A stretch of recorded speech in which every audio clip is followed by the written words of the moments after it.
Lolo. Ah, there you go.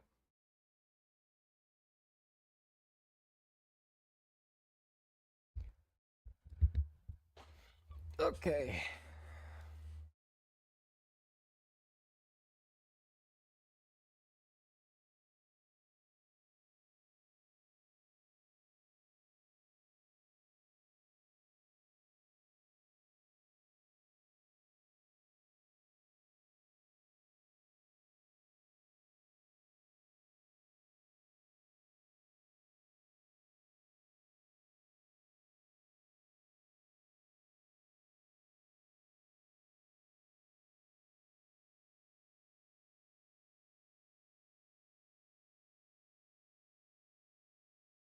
Oh shit. Thank you for the subscription. Appreciate it. I forgot how loud that was. Okay. Hello everybody. Welcome, welcome. Let me notify people in the Discord and then we're gonna get right to it.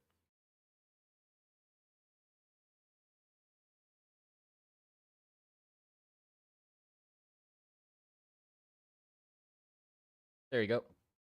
How's everybody doing? That looks beautiful. Thank you very much. As I was drawing it, I literally have been sending it to all my friends. I was drawing it and I was sending it to to Shabby who's gonna model it, and then I was sending it to my other friend group. And I was like, "Fuck, I don't know what the hell I did, but it looks sick." And it looked so sick as I kept drawing it. I was like, you know, what would be nice actually streaming this so people could come in and see the beauty of this fucking drawing. So that's what we're doing. I just started a stream just because I wanted to brag about how good the design looks right now. Basically, what's been going on is we were sort of stuck on this for quite a while.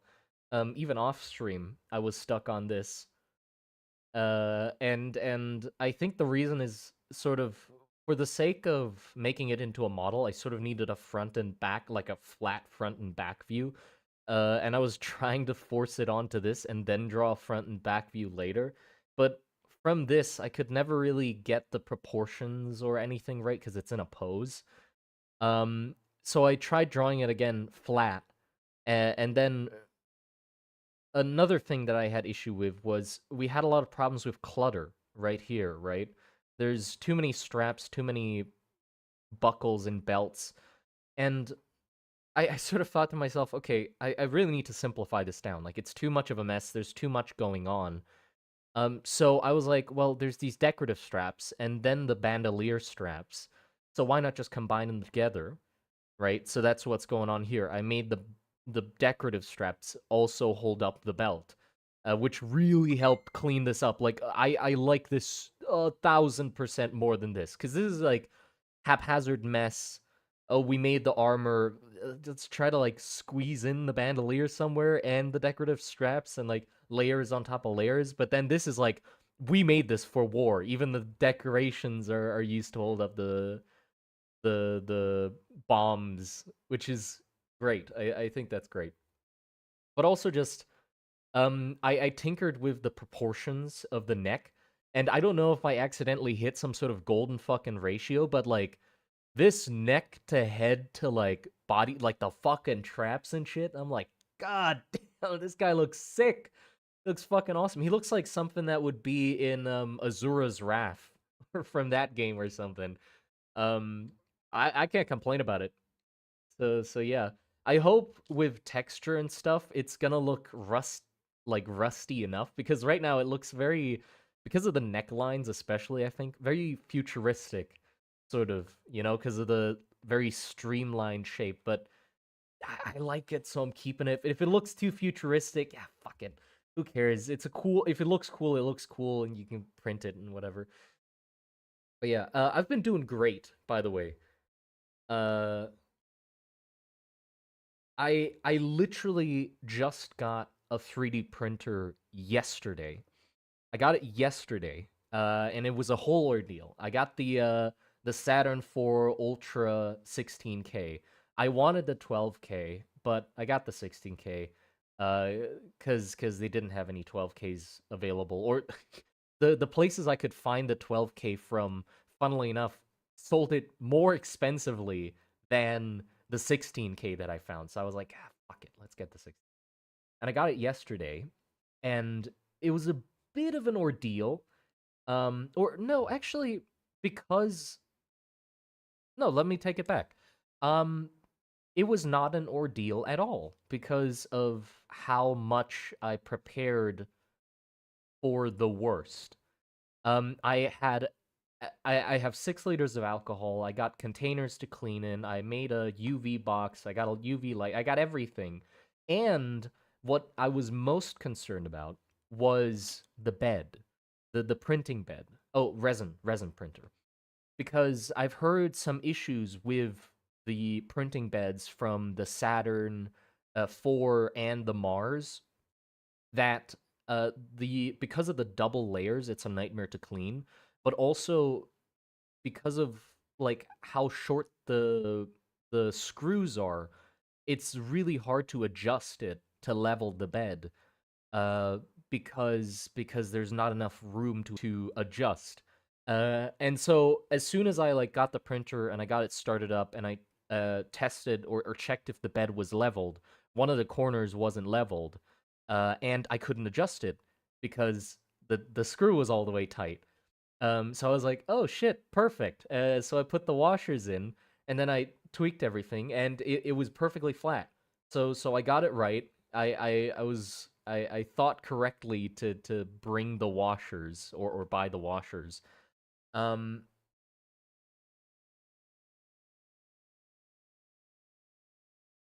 make sure to stick to. Oh yeah, don't worry. I'm doing it incredibly carefully. Like I did all the research I could. After the print bed thing, I had to just brave it and be like, fuck it, I need to do some test prints. So I did like the flat plates thing, and I know they're not the best. Like the better ones would be like the cones of whatever the fuck it's called. That one would be better. But I wasn't patient, so I did the plates and like calibrated it. So I'm doing a 0.02 layer heights. I don't know if it's in millimeters, 0.02 millimeters, I guess. I don't know, or centimeters. I probably not millimeters if it's sets. I don't fucking know. 0.02 something. I don't remember what was in the slicer. And I'm doing them for 1.51 seconds of exposure for specifically the resin I'm using. After like doing the tests, I sort of figured out what the sweet spot was. And I printed my first miniatures yesterday, which were actually some Trench Crusader ones, because well, it seemed fitting. And I let it go overnight. Woke up the next day, cleaned them up, and holy fuck, they look amazing! Like Jesus Christ. I was worried about the print quality. I don't know why I was worried about the print quality because yeah, I heard a lot of bad stuff about like the 16K screen and how the light exposure makes it blurry and shit like that. But like to my eyes, or I was worried I was gonna have to fiddle around with it a lot more. You know, like I was gonna have to tweak the fucking PMI or whatever it's called, which is like the brightness of the screen and the layers just to get it like working. But no, just the exposure was good enough to deal with, and I'm sure if I fucked around with it more, I would 100% I would 100% get it to be even better, but I couldn't give less. I well, at least for now, I don't care. I'm looking at the thing, and oh, when I finished it, when I finished printing it, cleaned it, and the supports were good. Like they were easy to break off, and they didn't leave too much of anything. Like you could easily like scrape it off with like an X-Acto blade and stuff. And some spots it just fell off without any thing left. Uh, and also, the cleanup. I was worried about the cleanup because the double layered plate. I was like, yeah, I can deal with the cleanup, but I still thought it would be a nightmare. Because you know you have to like wiggle in between the two plates to like scrape out the excess resin. But no, actually, it was completely manageable. Like I just left the plate there for a lot longer, so like a lot of that excess resin like went away. There's a bracket that you can print for the printer where you can take the bed off and then put it back in at an angle so the drips come off quicker. I'm probably gonna print that as well, so I can just leave it at an angle so it drains off quicker.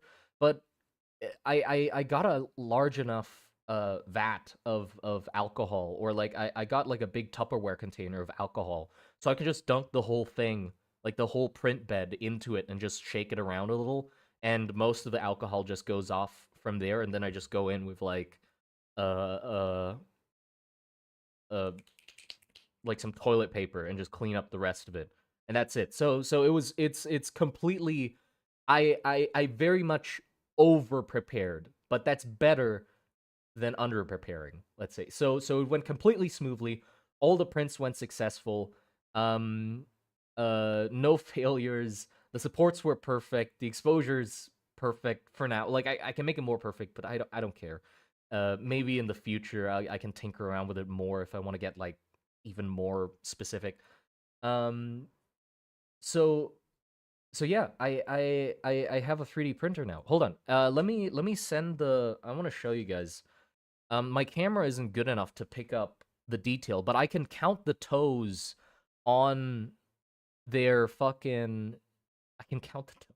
No, the one of the Trench Crusade miniatures has like the baby on his fucking like hip, like the weird baby on his hip. I can count the baby's toes. Like that's how fucking clear the prints are. So no issue in that part. Let me put it. I'm gonna put it in the Monster Garden chat. Give me a sec.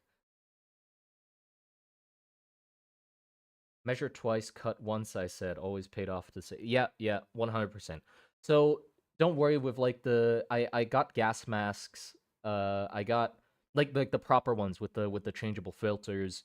I got gloves. I have it in a good ventilated room. Like I have a giant fucking fan and an open window so I can blast the fumes to my neighbor's house instead of mine. Um and then after like anything that's contaminated with resin, I leave on top of like plates, like plates that I put under everything. Like I put a protective like it's just a future board, but I have like ones everywhere under the printer, and I put one under the thing, and the so I leave everything on top of those plates, and I put those plates outside to harden before I like clean everything up. So I'm safe, very safe. Yeah, just to make sure if somebody's concerned if I'm gonna die from resin fumes. But yeah, it was a lot smoother sailing than I expected. I'm ecstatic at how good the printer works. Though I was stupid enough to think that 1 kilo of resin was enough. Okay, here you go. Here's some images. They're not taken well, but they're good enough to get the gist that it's fucking good.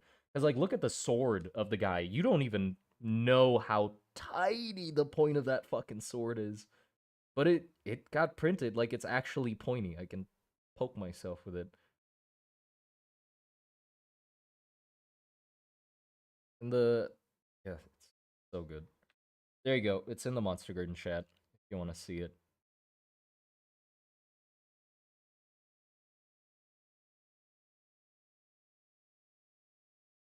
I don't think if there is some like layer lines or something, uh, then the, I my eyes aren't good enough to tell. Resin is expensive. Oh yeah, it is expensive. Well, that's why I chose to do the. I have a friend who deals a lot with like resin printers and is in contact with like the facilities or the whatever the fuck providers of the printers and the resin. So through him, it was a lot more convenient to get the printer I have and also to get resin. Like I'm getting really good prices for the resin, honestly. So I can't complain. But 1 kilo of resin was definitely not enough. I'm ordering 4 more kilos. It's worth it, all right.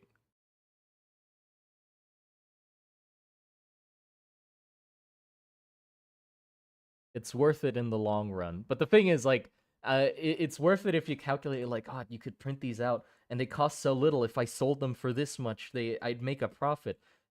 Thing is, I'm most likely not gonna sell these. I'm just gonna print shit for myself, and make videos about it. The main reason I wanted a 3D printer was to print out the minis when I eventually, when I finish drawing them and Shabby finishes modeling them, then we print them out, and then I can also print them out to test them to see if they're good or not. That's the only reason. End up wasting half of it on supports. Yeah, I mean that's inevitable. Um, the and you can't even recycle the supports, unlike filament. True, also, but it's so detailed. Oh my god! But yeah, I do get it with the not being able to recycle it or something. But I'll be printing responsibly. I will not be contributing too much to global warming. What type of printer was it? It was a Saturn IV Ultra 16K.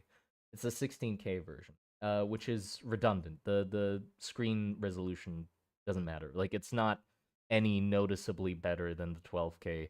It's just a company's chasing numbers. But I bought it because of the other features that it had, and also just the only one that was available. Um, do you prime your prints? What do you mean prime my prints? You mean with like primer before painting? I'm not painting these, or well, at least not yet. I don't have any like miniature paints or brushes or anything like that. I'm just printing for printing's sake. No painting.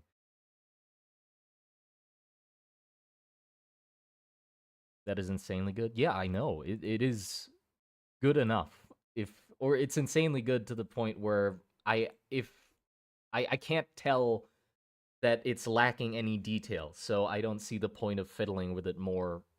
But in the future, I might.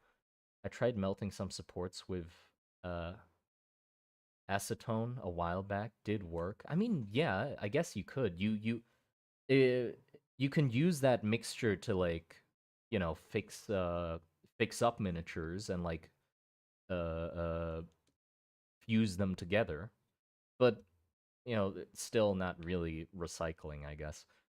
Okay, anyway, sorry. Let's get to drawing. I shouldn't be too distracted talking because the whole point of me starting the stream was to draw.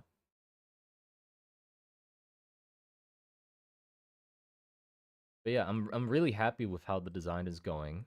Uh, I'm happy that I decided to.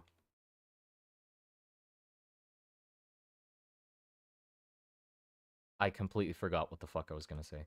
I'm happy I decided to redraw it once again, like this, because I ended up with a better design than what I was trying to do originally. And I'm trying to stop myself from not making anything too detailed. Uh, believe this is me drawing something that's not too detailed. It's just it's so irresistible to add countless layers of detail.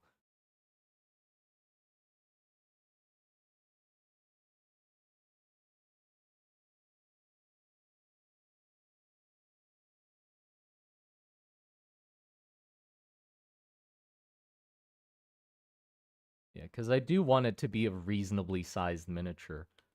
I mean, yes, people have said, yeah, it's the job of the guy modeling it who's gonna figure out how the fuck to miniaturize. I know, but still, I want to think about it because it's fun to think about it. Is this Krita? Yes, it's Krita. Please tell me you didn't waste money on one of those washing. No, don't worry. Anything that was, I thought very carefully about what I needed. And I didn't get any of the shit that I just found. Like, yeah, what's the point? Um, those like sonic cleaner things. It's like, yeah, it's convenient, but like, I just have a Tupperware container that's pretty wide. I put the miniatures in and I shake it for like a minute or two, and it's clean. I don't see the hassle Or I didn't buy one of those fucking washing machine things. It's yeah. It just shake them and that's it. Like it's not that complicated to clean the miniatures. I have but one thing that I did do was I bought two Tupperware containers because it's really good for like saving the alcohol for longer. So the first batch, like I put it into the first container, shake it, and then I move it to the second and shake it again. So the first one gets dirty a lot quicker. But I can also like reuse the alcohol if it gets too dirty because I can just put the alcohol outside and then the resin inside the alcohol cures and like I can drain it out, filter it, and then reuse the alcohol again. So it's gonna last me a while, I think. Six liters. Another critter enjoyer. Yes, yes, indeed.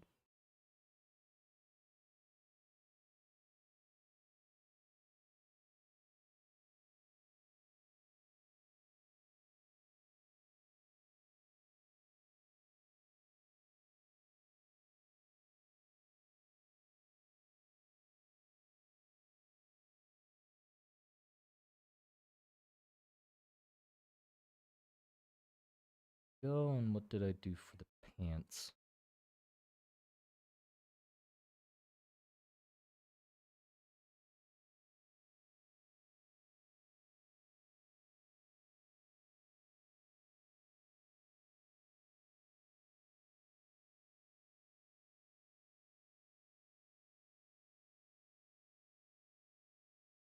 Uh, Same. I'm fairly new artist. These videos and streams are super inspirational. Oh, appreciate it. Yeah, I just got a plastic bucket and I deep fryer cage works as like a treat. Yeah, that would work. If you don't want to use isopropyl alcohol, you can use methyl spirit, which is cheaper. But man, no, I found a cheap source of alcohol as well. Um, from a reputable source. I'm finding my alcohol. But yeah, everything's like surprisingly affordable. Like I got very lucky finding good sources for everything. So nothing's like disgustingly expensive.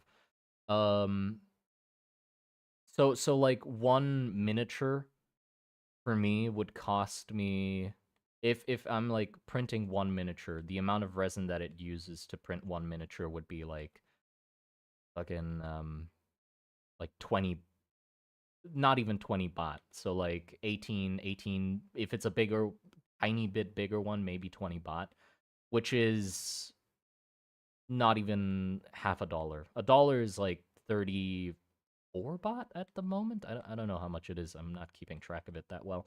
But yeah, a dollar is like 34 baht and a miniature costs me like not even 20. So it's the resin cost is fine.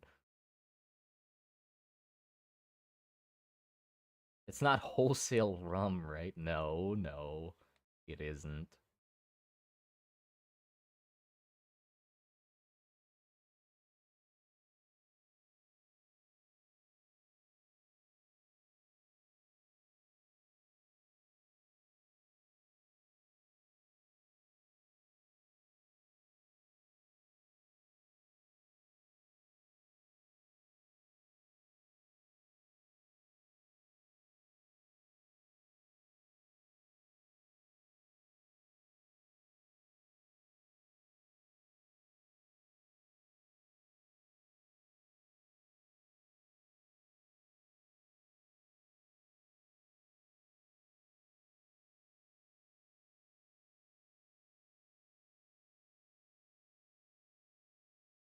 Ah,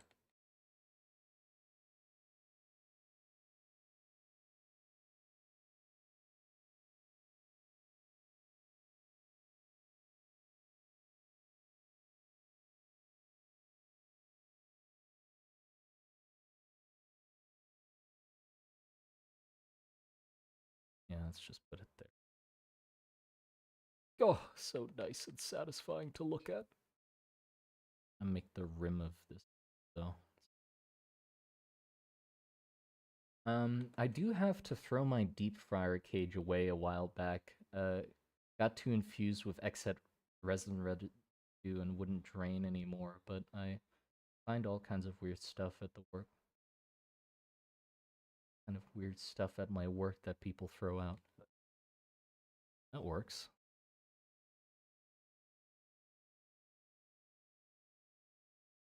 Yeah. I almost made a very stupid mistake, by the way. I for some reason I completely at first I was just gonna do a bucket for the alcohol, just a bucket. Um no lid, no nothing. And I was like, yeah, a bucket would work. But then luckily before I bought the bucket, my fucking neurons connected again and stopped me from being stupid and was like, "Hey, fucking idiot. Alcohol evaporates, you stupid. Like, don't just leave an open bucket of alcohol in the fucking room." And I was like, "Oh, right, I need a lid." So then I got the Tupperware containers. Oh shit, right. One of the main things alcohol does, evaporate. Forgot about that. Yeah. Oh, thank you for the $2, CB21. Skibbity toilet. Indeed. Indeed. Skibbity toilet.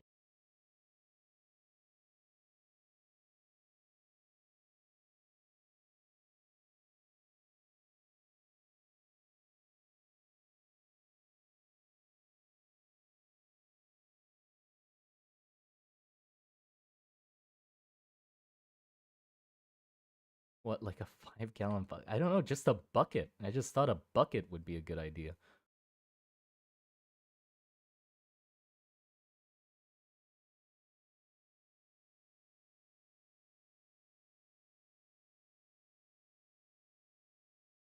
Paying $2 to say that is insane.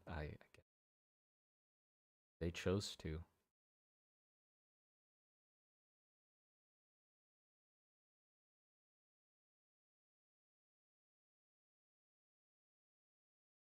I'm planning to make this as or make this image as clean as possible because I don't want to do any breakdowns of each component. So hopefully this will be a reliable enough source for all the details needed.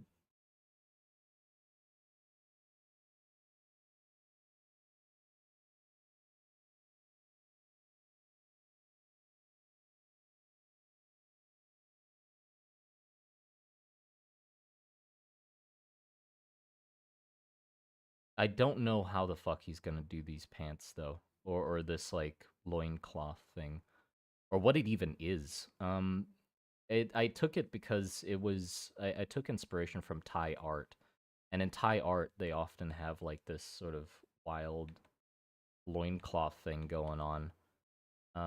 Thank you for the $2.01. The Merkin. This is to counter that other super chat. Appreciate it. Thank you very much. The additional 1 cent was. Or, wait, is 0.01? I don't know what a cent is. I think it's whatever. The additional 0.01 US dollars definitely helps counteract the other post.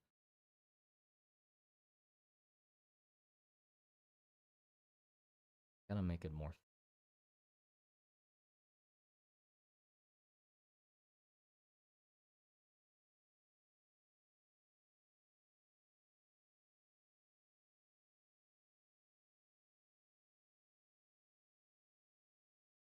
trade war. Trade war us. Yeah. The Yeah, I got this like design or like the idea of like this like weird front flap from Thai art. Like normally in Thai art, um the characters have like these over the top decorations and stuff, and one of them is that they normally have like these flaps that come from the front of their pants, and they super over exaggerate those. So oftentimes like if this is the character, right, and this is their legs, Um, like that. Whatever pose they're striking. They'll have the flaps of their pants go like this, and then all the way behind their legs, and then out like this, which looks awesome to me. I think that looks fucking awesome. Uh, but to make that a reality, I have no idea what the hell the material of this is. Some sort of magic. Maybe it's like a leather, like a leather that's covered with cloth, to make it like a more rigid shape. But basically, I ditched the original, the thing I had originally in the design, which was like just a cloth in front, and I just hated it. The more I looked at it, it just looked like a carpet, and it never like felt like it fit in with the design. Like the rest of the design was like tie inspired patterns, everything, and then just a fucking carpet or on his crotch. And so I finally caved and I was like, okay, I gotta change it. So I changed it to this, and I'm a lot happier with it. It might not appeal to some people because it's a very over the top, but I like it. Probably bent wire that has been covered by cloth. Yeah, yeah, that can work too. The flow of that right. Flow of it's good enough. And then there's this part.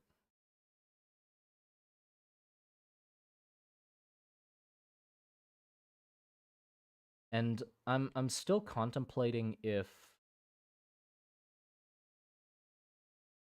give me a let me finish this and thought.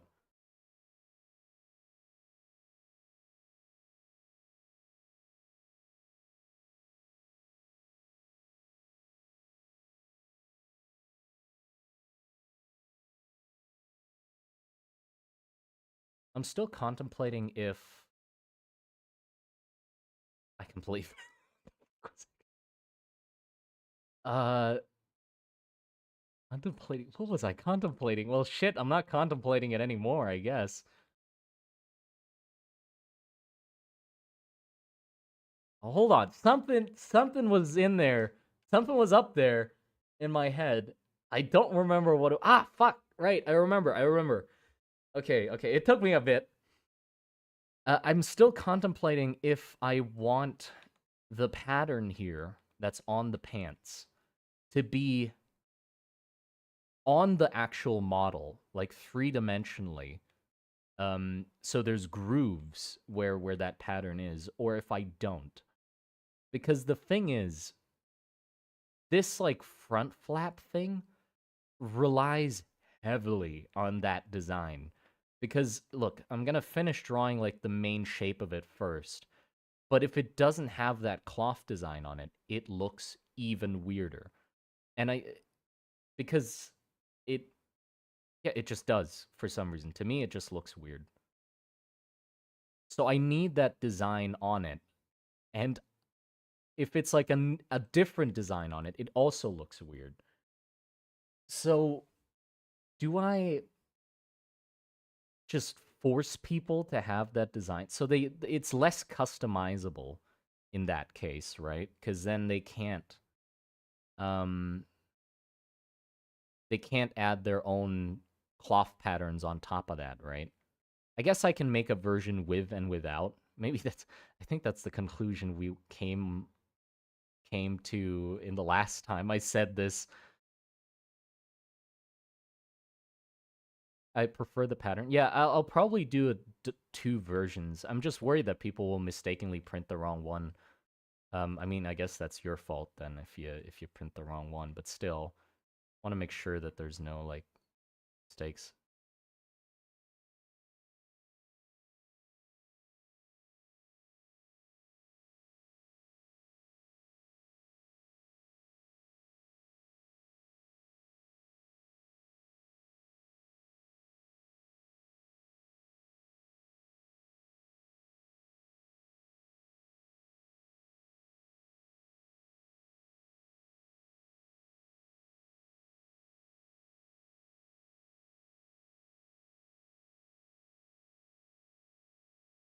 I'll make a, or I'm saying I'll make a version with the pattern. I'll have to plead Shabby to make a version with the pattern.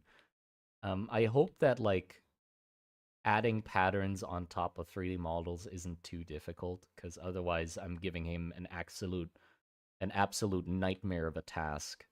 Because I mean, the model itself isn't simple by any means. Like I'm giving him this and being like, "Good luck, model it." That's a lot of work already. So I hope to God there's some things he can do to simplify it, or to make it easier for himself. I mean, there's a lot of parts of the model that I intentionally made so they have the same patterns on it to keep cohesiveness, but also just so he can use, like, if he makes it once, he can use it, copy and paste it to multiple places. Like, this flower thing is pretty much everywhere. Um, it's also just a very common Thai symbol, or symbol that I see a lot in Thai art. Yeah. Thank you for the 10 AUD. Alistair Boneman, appreciate it. We all know about Ram and Varus' estate, and now Burla. Are there other factions, and is Ram and the other nation just made up of humans, or do they have your dwarves and other races fighting for them? Um, for now, they're just human. Varus trades with the dwarves, so they have like dwarven automatons and stuff like that on their side, but they don't there's no dwarves fighting for them. And besides humans, not any other races uh yet. I mean, the thing is there's no races that like existed alongside humans in my world. Or not that we know of. Like there's just humans, but as you might be able to tell, humans are starting to split off into their own sort of weird different races, where it's now like there's the Hatch folk, there's the Burlemen or Berlins, right? So I feel like eventually races will come about through human modification, and then they'll have more races, but no like races besides human. And what was I gonna say? Yeah, besides Ramen Varus and Burla, there's no other countries. I mean, there exists other countries in the world, but none that I'll be covering in the project extensively. They might be hand waved in the background because I mentioned them being in trade with Varus. Like Varus trades with a ton of different countries, so I'll probably have to make up some sort of name of a country that they deal with. Um, but they won't like play a big role in the world. The main three countries that you heard about um are the only ones that are going to be fully like deeply talked about. Reason being, three countries is a fucking lot. Uh, I don't see the benefit of adding more countries. It just widens the scope and lessens the focus. I'm confident about the three countries that I have, that their story and like their interactions with magic and the units that they create is interesting enough to hold its own without needing to have more countries. Depth more than width. Just possible. Yeah, if I wanted side stories, I can cover side stories, but that's like a different thing at that point. I don't want to like make it a part of the Monster Garden specifically. I think I'm gonna put the pattern on a separate layer that I don't have. Gonna make it big enough.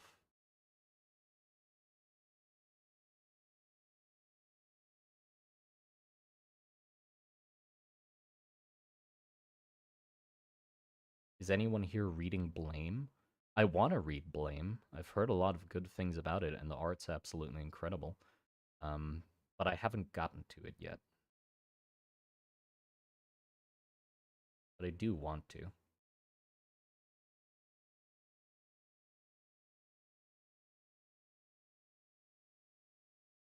Here you go. Now what the thing is, now I have to decide what pattern I want to add to the pants. The one that I've typically defaulted to is this like flower pattern because it's a lot simpler than a lot of the other ones. There's the art that I'm looking at for reference, for example, like on the cover of my Thai art book, has the same flower pattern, but has like a bracket in between each of the flowers, or it has a border around each flower. So basically, like like this, and then the flowers within each square, like that. So do we want that, or do we want just the? Yeah, I'll do the borders just to cause more pain to Shabby. Actually, I think that'll be fun.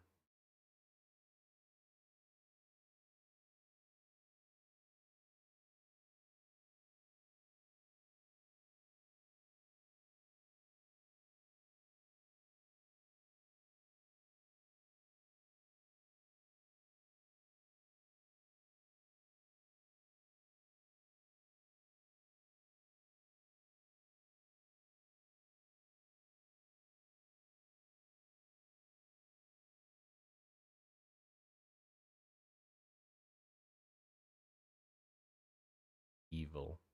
Indeed.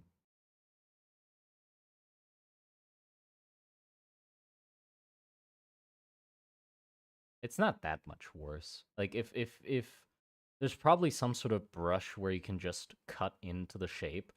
So he'll just have to draw all of it. Okay, and then in the center of each of these corners is circle.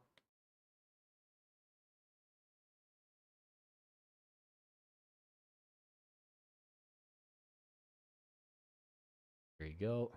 Then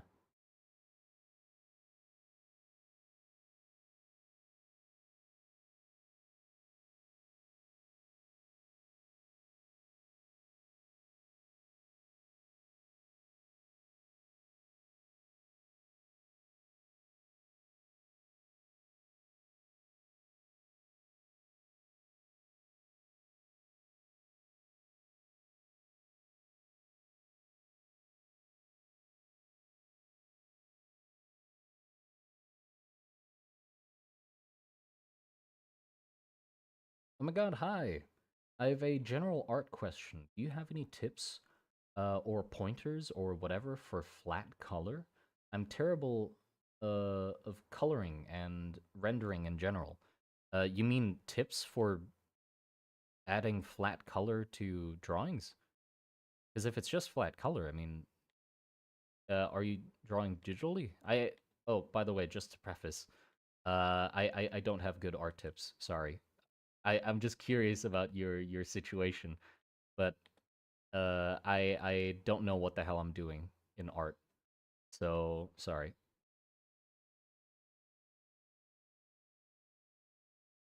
Yeah, for flat color, I mean, there's not many tips to give, are there? Just add a color onto the image, and over time, you'll just keep doing that. You'll just eventually get better at picking the right color to add. I'm not good at studying art either. Not the right person to ask. I'm sorry.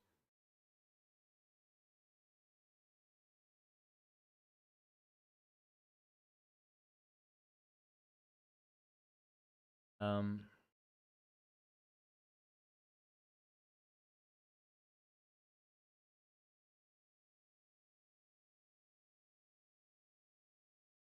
I haven't been here for these streams in a while, so please don't mind me asking, but aren't the war dancers what are the war dancers heroic or evil? Get what I mean?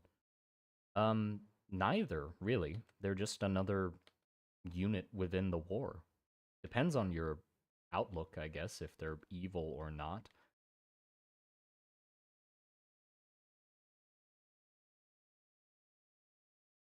So yeah, there's not really a clear good or bad side to the war. It's just two countries fighting.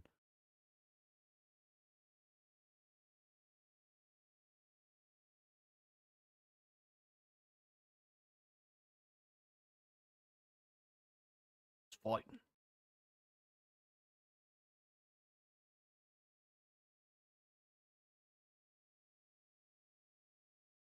I would recommend you check out Drawing Like a Sir. Yes, Oh, I'm great at anatomy. Just like coloring freaks me out because, like, oh my god, here it comes. I have to finish this now. Oh yeah. I used to be. I a lot of years ago, I convinced myself that I was just going to be a line work artist. Like that was just gonna be it. I'm never gonna color anything. I'm just gonna rely on line work, and I improved my line work a ton to make up for it. But eventually I caved and I had to color. I didn't have to color, but I wanted to color because the things that I needed to express were I couldn't express uh just with lines. Yeah, so eventually you'll get over it. It was really hard at first as well. Like my colors were shit, and it also felt like shit because I loved my line work. So it was really annoying to go through the process of drawing very detailed line work and then watching it disappear as I added the color. Like so for a long time my drawings were really faded. Like the colors that I picked were incredibly light and faded because I didn't want to lose the clarity of the line work. Um but then eventually I basically just changed my process of how I drew and it didn't bother me as much anymore. There you go. There's the pattern. See, that looks nice. Um Yeah, what I did was like I was bothered that my line work was getting covered up, right? So what I did was I was just like, well, what if I just skip the line work stage and just go straight to coloring then? So I just did a sketch and then started coloring it and cleaned it up as I was coloring it, which sort of became the process I do now. For this, it's obviously different because I'm going for clarity. So I'm doing line work clean, uh, because that's the point of it. But with like my other illustrations, for example, for the one with for like the last video, like the Berlin video, like those I do sketches and then write to color because I don't like my line work getting covered up. So let's just not do line work, and I can clean it up while coloring. A personally recommendation for anyone looking into drawing: check out the uh, Etherington brothers. They're a pair of hella talented artists who have an ongoing series called How to Think When You Draw. I'm gonna have to check that out myself. I've never heard of them actually. This might be a stupid question, but did you start drawing a map of the world already, or is that something you're planning to do later? I have an image in my head, or I've tried to draw the map multiple times. I can show you actually. Hold on. Here. This is the map of the world, pretty much. So there's Rom over here. Varus is on this side. Varun is down here. Varun is a city that used to be um, just an offshoot of Varus. And then Burla at the top. There's the bunker cities here on this side, and the watchtowers on this side. The dwarves are down here behind a wall of mountains that goes down here and sort of creates this like rocky alcove on the ocean. The Bleeding Belfries is over here and gets cut off by the giant storm that the mana at the mana core. And Morosia, like the pirates that Ram deals with that I still haven't covered, is up there. So yeah, I have the map. It's just that I haven't finished drawing it yet, and it doesn't really matter because like if you look at this, you can tell that I very much I over exaggerated the map. Like the none of these distances are real, and the map is very thank you for the $5, CB21. Chat, on a scale from 1 to 10, how goonable is the Monster Garden universe? Jesus. Well, you can answer that if you'd like, but I over exaggerated the map because to me the distances don't really matter, or it's just that the locations are on the map, and they're and where they're location or where they're placed next to each other. Like Oh, Ram is on the opposite side of Varus. Burla is in between them. Varun is at the bottom. Bleeding Belfries is blocked off by the like. That's it. So I might finish the map eventually, but it's not really important. It would just help give you more of an idea of where the hell everything is, and it'll probably change a lot because well, I still haven't added all the locations. We might come up with a new cool location we want to add, and we'll have to squeeze it in somewhere. But yeah, 10, yes. Also, hi, very happy to be tuning into the stream of yours. Your work has been a big inspiration for me and the Fallout world building project I've been working on and off for a long time. Oh, that's cool. Thank you. Appreciate it.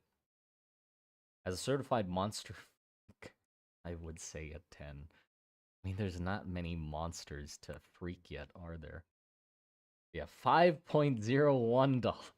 Thank you, the Mercon. Again, I parry thine gooning. I parry thine Goontonium blade. Jesus Christ. A battle of wits. A battle of swords is happening. What do I do next? Right, I drew the pattern.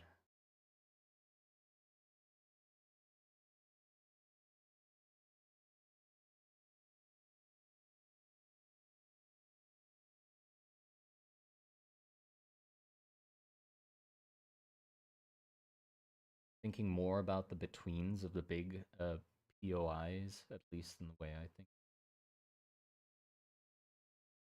With a female bear, like God no. I made that to be horrifying. You can't say that it's bad. I intentionally made it so it's horrifying. It's not supposed to be freakable.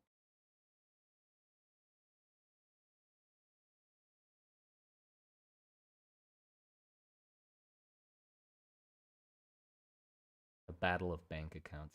Go.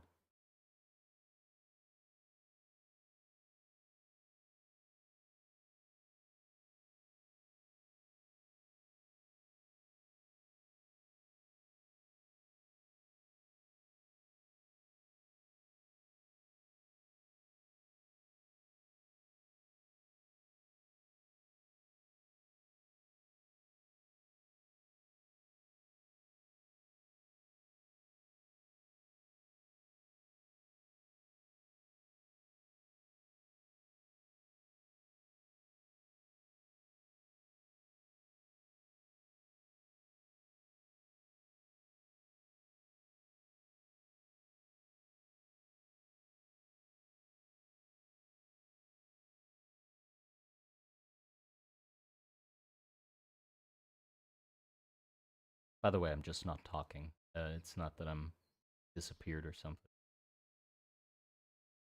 Focusing on drawing at the moment, and also I'm just enjoying the bird noises. There's some birds outside at the moment, singing a nice tune.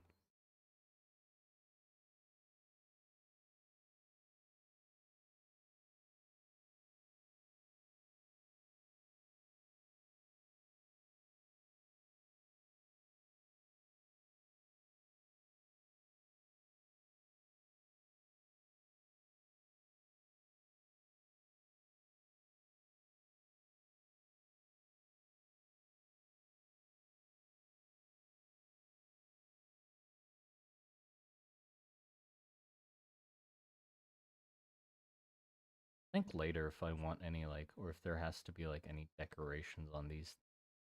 Do you think there needs to be any decorations on the like pouches? Because the armor's holding it up, or holding up the design like really strongly already. I doubt I need to like over decorate the military pouches. And here come the bombs. Big bombs. That he just chucks it.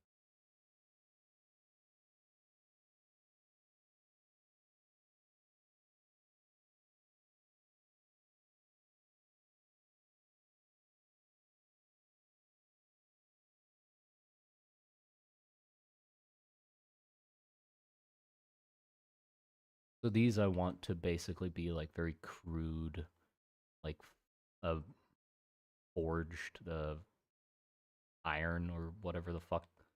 Just big fat, rusty looking bombs.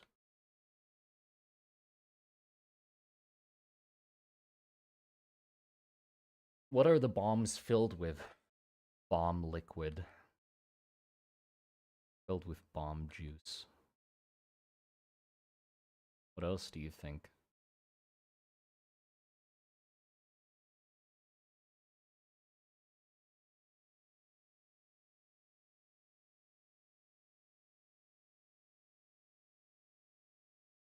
Are they too fat? Is that bomb too fat? Or are we saying that's a good fat bomb? Too much. How does he?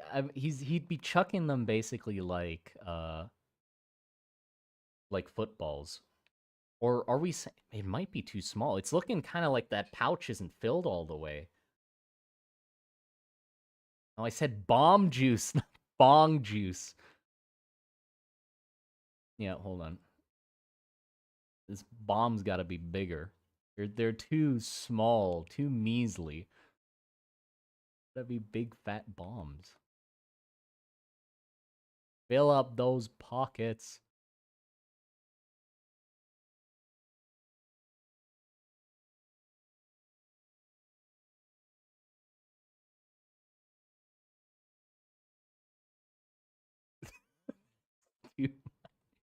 But I gotta.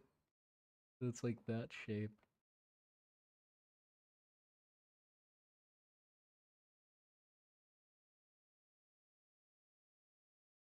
Like how he throws nukes.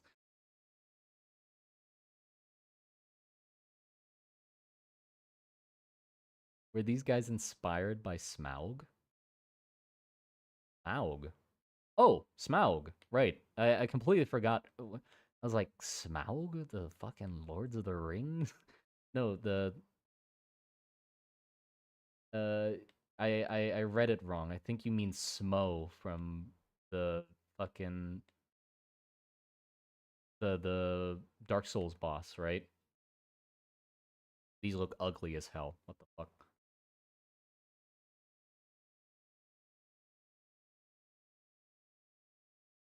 But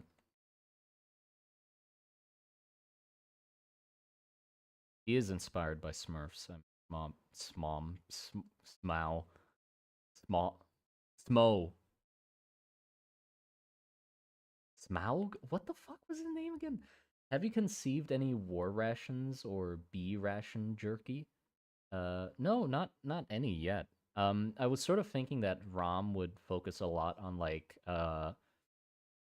preparing food within the trenches. I've swapped them around, by the way. I said before maybe that like I wanted Varus to like prepare food in the trenches more, but actually I'm changed my mind and Rom fits a lot better with that idea. And then Varus just sort of has rations because they're a lot more stubborn with their food. I feel like a lot more up their own ass with the food and being like, no, it has to be high quality. You can't eat the garbage in the trenches. The trench rats are not to our taste. Need a thinner neck. Eggplant bomb. Yeah, it kind of looks very goofy. I think it's a bit too big. I have to accept it might be a little goofy.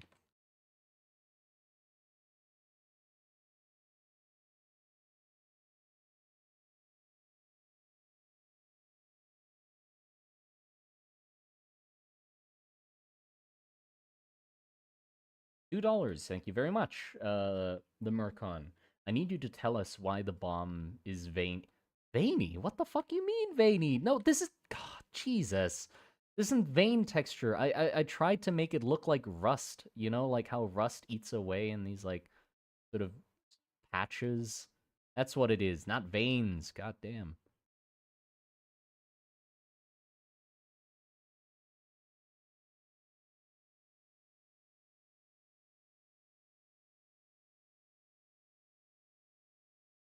I think I need to start the design from the fins. For some reason, starting from the shape of the bomb, I don't think I'm getting the proportions.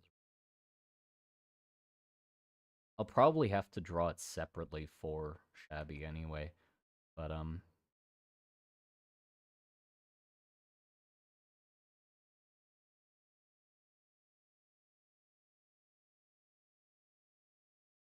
The Snickers Ridge. No, not the Snickers Ridge.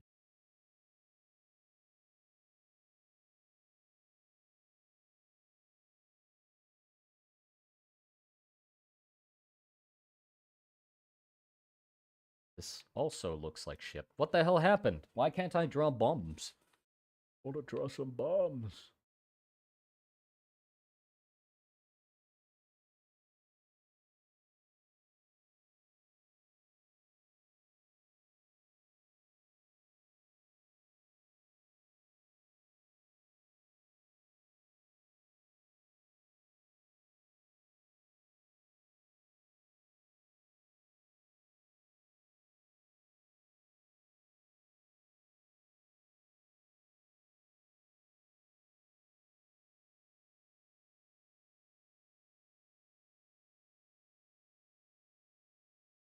And we're just back to square one. I just drew the same bomb I drew at the start and said it was too small.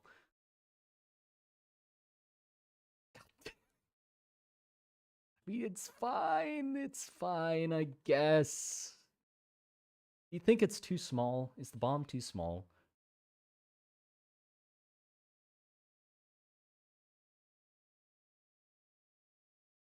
But will the mini be available in STL form? Yes, yes, that's the whole point, is to make it available so that anyone can print it. I just want to see people print it. That's why I got a 3D printer as well. I'm gonna get him to make a 3D model of it, and then we're gonna print it out. I'm gonna get to put it on my shelf or something. There you go. I think that's fine enough.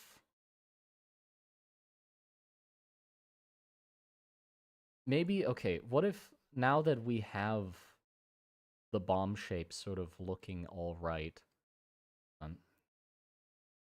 think it's... Are the fins too tall?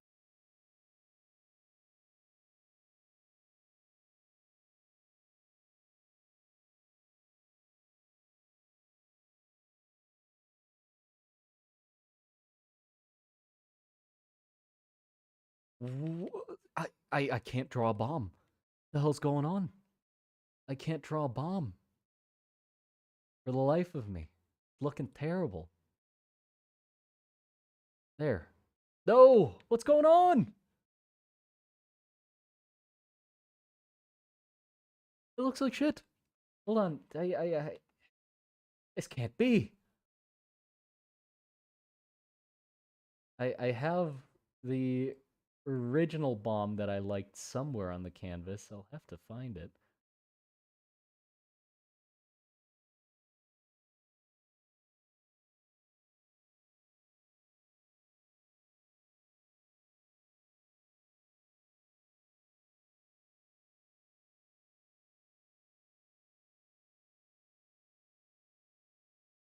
Under this? Oh.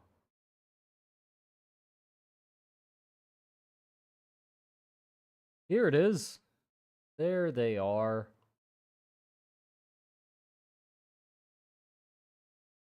This shape. That's what I'm looking for. Yeah, why the hell did I forget this shape? I think this feels right, right? Like that's a good bomb shape. Google bomb, no. Ever.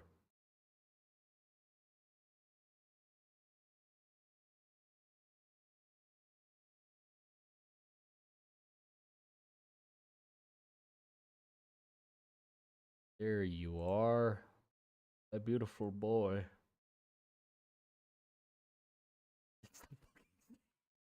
No, no, there's a difference. I see it. I see it. I see it. Know why it's not good. Come on. Up, up, up, up, up, up.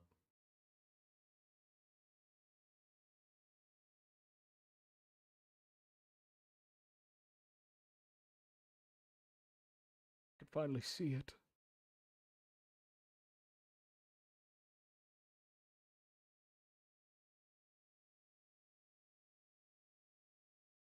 Don't forget to add the bomb fuse. I mean, I was sort of thinking about them being impact grenades. Um, so so he just throws them hard enough that they fucking explode. There's like a tip on it. It has a tip.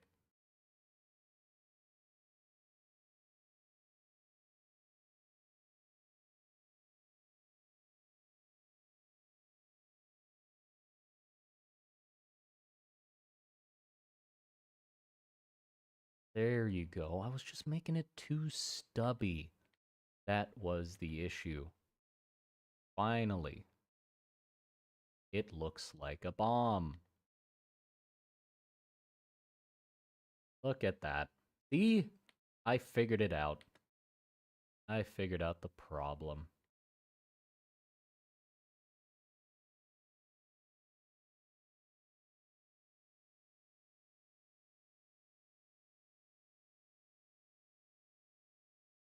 How far do you think the lads throw them? Very far. I don't know how exactly far. I sort of imagine them being disgustingly strong, but I never quite been able to properly think of how strong exactly. Thank you for the $2. Appreciate it.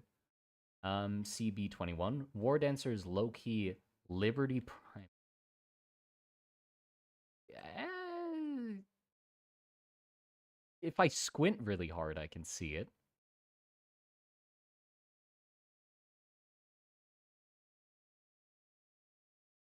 Or does Liberty Prime like throw a bomb or something? I've never played the game.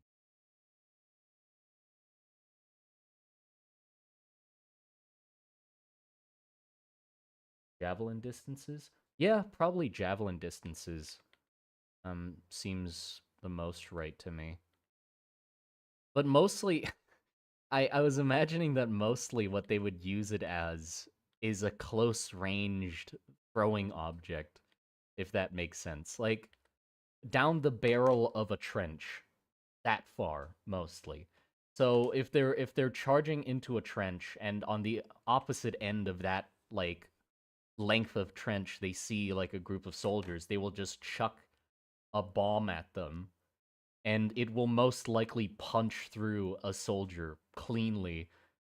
Like that's how hard I imagine them throwing it, is that they can throw a blunt object through a soldier's chest with armor.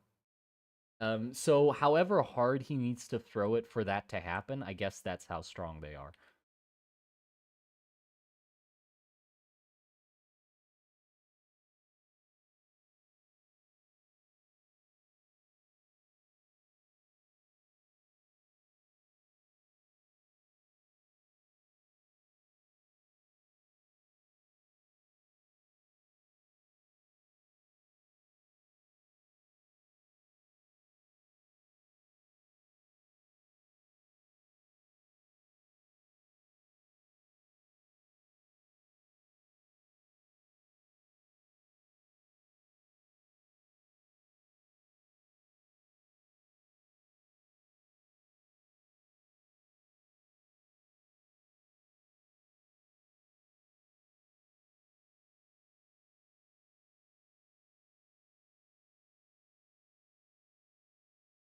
But yeah, I when it comes to like making the stat block for the War Dancer. Oh, also, if anybody doesn't know yet, I'm planning to make stat blocks for them as well. I'm planning. We will make stat blocks for them, because I'm not, the thing I'm most familiar with, for like tabletop games is D&D Fifth Edition. So I want to make a stat block. We will make a stat block, for the War Dancer, for fifth edition D&D. If other tabletop games that people are interested too, we can try and like make uh stat blocks for that as well. But that's the goal. Like after the miniature is done, or maybe before the miniature is done, um, we'll try to figure that out. Because if you want to use it, I basically I'm not making a new like tabletop RPG. I think there's anything that I could add, or I'm talking too quickly. Hold on, let me slow down. I don't think I can add anything to the tabletop scene when it comes to like new tabletop games. There's no benefit in me making one. I'm just gonna make a variation of one that already exists that's probably lesser than it, right? There's the best tabletop games are already there. There's if you want like a as much customizable experience as possible, fucking D&D 5e or whatever. Or if you want to play a tabletop war game against an opponent, then 40k or whatever that one exists. So I can't add anything new in that sense, but I can make like creatures for it or miniatures for the already existing systems, which I think is fun. So that's why we're making stat blocks for anything we can think of, I guess. We can try and make a stat block for it for 40k as well. Obviously, if you want to use it, you'd have to, ask your fucking opponent, like, hey, can I use this mini from Monster Garden in our fucking 40k game? Then it's like, yeah, sure. They say sure, then you can. Um, But then that's also like entirely up to you if you want to use the stat blocks or not. If it's just a miniature, you can do anything with it, right? You can just reskin it, so have a miniature that already exists in a game and just use this miniature as or have a character that already exists in the game and just use this character as a stand-in. Or if you want to use it in your D&D campaign, you don't have to make the lore exist in the world as well. Like, oh, ramen verse has to exist, and this is the only scenario that this thing can exist in. No, fucking throw it out and do your own shit with it. I don't care. So just have it be a thing that anyone can turn into anything if they want, and they don't even have to use the stat blocks we decide on. I just want to make a stat block so that we have like some sort of common understanding of what the hell this thing's supposed to do, and then you can adjust it as much. What the fuck? The Pharaoh's plague is getting me. Jesus. I think that's a sign to drink water. But yeah. And then you can adjust it as much as you want. It would be also really fun if we make different stat blocks for different difficulty levels. That would be fun because I don't think it would be really hard to fight one of these, like if they're real.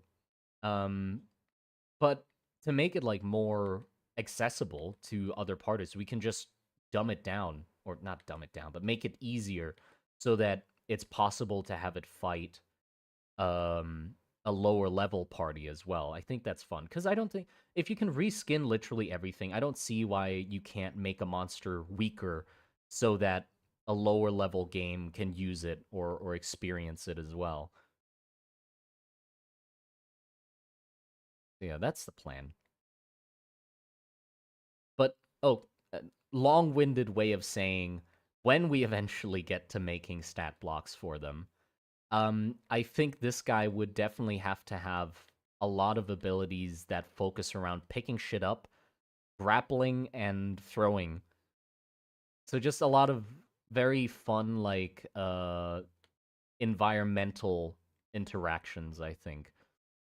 So have him have like a grab attack and a throw attack. So he just picks up party members and throws them at other party members. Um and maybe have like some flavor text to explain that they are very theatrical in their fighting. Like I imagine them being a lot very over the top with the fighting because they're war dancers, you know?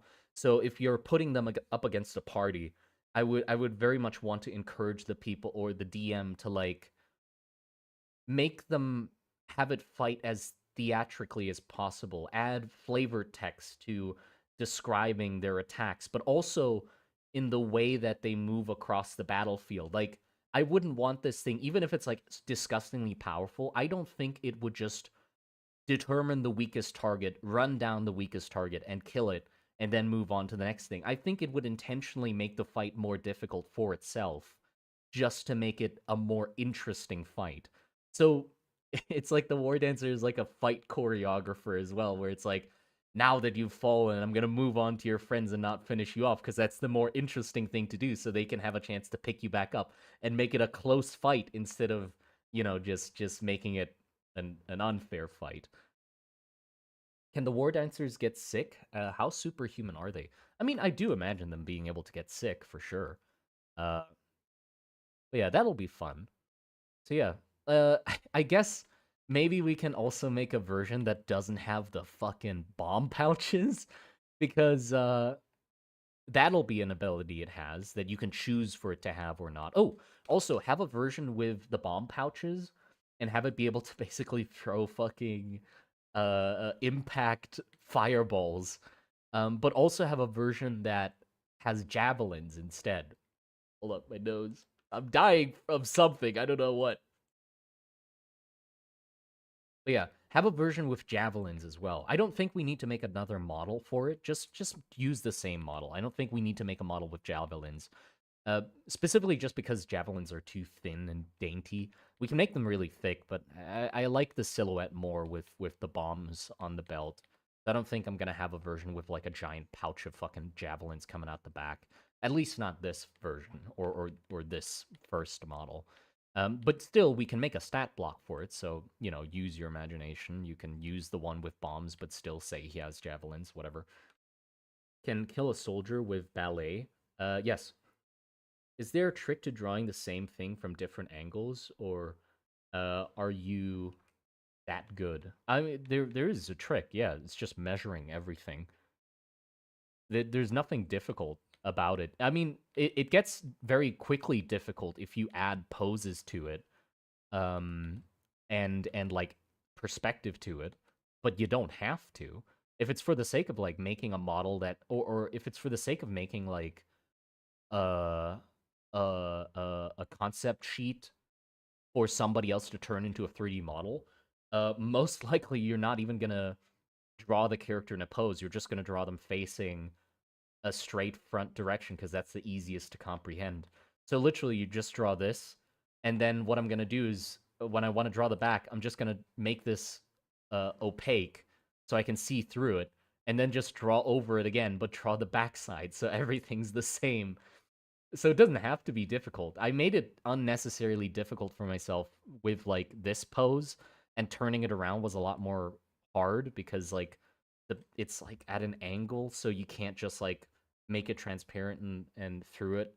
It doesn't work perfectly, so you have to like fiddle around with it a bit. But yeah, it's not that hard. Just measure everything so everything's at the same level.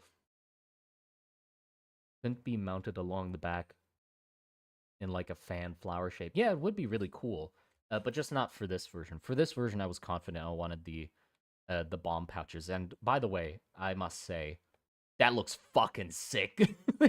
I think the size of bomb pouches is so ridiculously perfect, where it's just huge ass fucking bomb pouches, 6 of them in front. What did I do? Why is this design so sick? What the fuck? That's perfect. I love that. I think that's good. Yeah, and then we need to have the gas pouch somewhere in the back, but I'm not gonna draw it from the front. It's gonna be too cluttered. Yes, a small has head. Well, yeah, if you want to make a design look big, make their head small. If you don't have any reference point, by the way, like if you have like a character standing next to him, of course you can tell how big he is if there's like a normal human standing next to him. But if you just want the standalone model itself to look like he's big, small head. Those are mortars. The war dancers are, by modern military standards, walking armaments. I mean, that's even more badass. I can't complain. Yeah, they are mortar rounds, aren't they? They are kind of shaped like mortar rounds. Do they only have bore heads? No, no. Here's the fun thing. With different, this is not the only war dancer model I'm gonna make. For now, it's gonna be one. Like, just this one, and then we'll probably move on to some other thing. For sure, or I think I'm gonna have it be a vote on YouTube what you want or me to model next. But in the future, we're gonna have more war dancers because this is the baseline war dancer. there's also the armored war dancer that, you saw in one of the videos where they're literally armored all the way, no exposed skin at all, and they're just these walking bunkers pretty much with a cannon that's outfitted or with a giant cannon at their hip. But then there's also like the multi-limbed and like extremely like inhuman war dancers where they have like multiple people grafted onto each other with like multiple arms and heads. And those are going to be really fun to do. But we're starting with the baseline just to get, just not to torture Shabby too much. but but heads, the war dancers are basically like characters in a play, right? So each war dancer basically plays like a different role in a performance. So which means each war dancer's uniform can be customized to represent a different character in a play. So yeah, there would be different heads than the boar head. This is just a war dancer playing the role of I don't know what the character would be called, like the drowsy boar or something. And perhaps that's like a a character from a play in a performance where like the drowsy boar does something something blah blah blah. But then there's like other war dancers that are decorated to look like the sun. The sun meaning the sun god, like their head is like a giant, maybe they're like a blazing fire on their head, or like they have a big like disc mask on or something like that, and like flare patterns on their body and armor and stuff. And then you know what would be the most fun? The different masks and characters they play influence the way that they fight on the battlefield. Wouldn't that be fucking awesome? Like each of them have like their own character to how they fight because of how they've been trained to like embody different characters. So this guy is like big and lumbering. He does, like large, heavy steps and like very intentional, wide sweeping gestures. And then there's like the sun, maybe that's a lot more aggressive and quick. Um, Something like that. Does their face look under the mask? What does their face look like under the mask? Probably fucked. I don't know, actually. I've not thought about how. Oh, I sort of have an idea of how their heads look.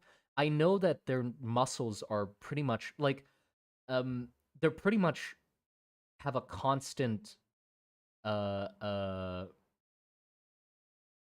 what's that called when a muscle gets stuck in place? Um, Not a spasm. A cramp. They're basically cramping constantly. Like everything's flexed in their body. Uh from head to ass, cheek to toes, everything's flexed. So I feel like a downside to that, or something that would be really interesting, would be that their jaws and neck muscles get so strong from the modifications and the using of physical magic that they broke their own teeth, so they have like these guards in their mouths. I mean, if they probably have them on before they break their teeth, but in the case of like ones that might have accidentally broken their teeth and then they get the guard, but I'm imagining that their teeth and jaws are fucked most of the time because of like how strong they're like clenching. They just break their own teeth, and that's the reason why they can't talk either. It's not like they're like dim-witted or anything, where they're just like raging out of their minds. Like they're conscious enough that they can communicate and listen to orders. They just can't fucking talk because they're so tense all the time, So their mouths are just unable to like form words properly anymore, except for like grunts and screams.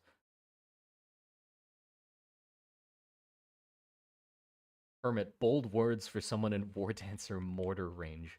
So what are you saying? They're always rock hard indeed. Maulding 24/7. Yes. Yeah. What next? I want to avoid the pants. I'm avoiding the pants as long as possible because the pants on this was a fucking nightmare to deal with. So I might go for the all the bracelets first, or actually, let me add the pattern here because that's gonna. Oh shit! Thank you for the $25, Mercon. Very much appreciated. Peak concept, peak art. Thank you for the super call imagery. of your plans of these warriors of swag. Thank you very much. Appreciate it. Appreciate it a lot. Um, and also nothing. That was the end. I wasn't gonna say anything. My mouth just wanted to fill the empty space. That's a weird way of saying that.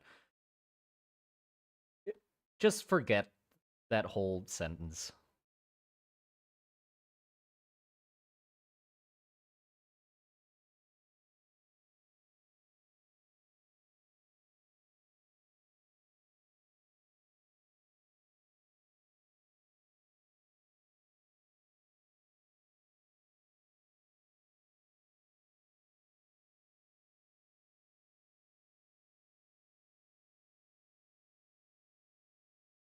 Would they be able to sleep? I feel like they'd be able to sleep with the help of sedatives. They're drugged out of their minds. Like they have mana potions on them as well. Or actually, Shabby suggested something really interesting with the war dancers is that they don't need all the equipment they need. What? They don't have to have all the equipment they need on them.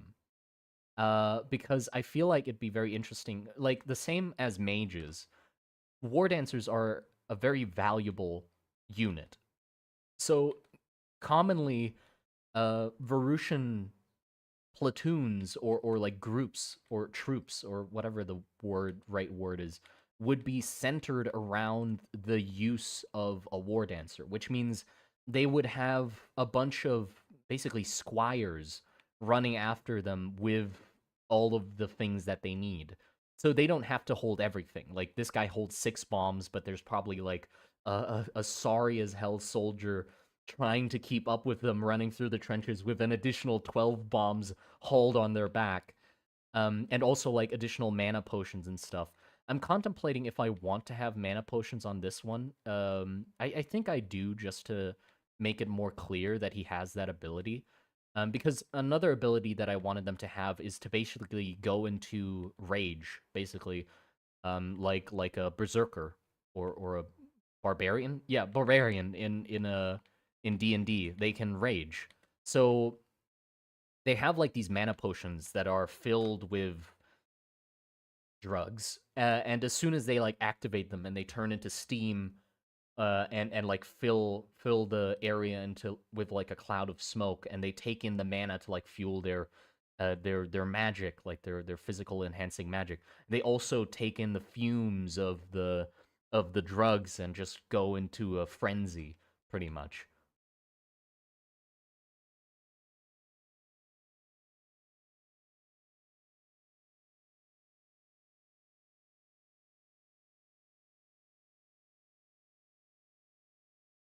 Is there a word for squire, but for an actor? Theater head, stage head? Yeah, I guess that'd be a cool word. Like using theater terminology for them would actually be quite neat because it does make sense.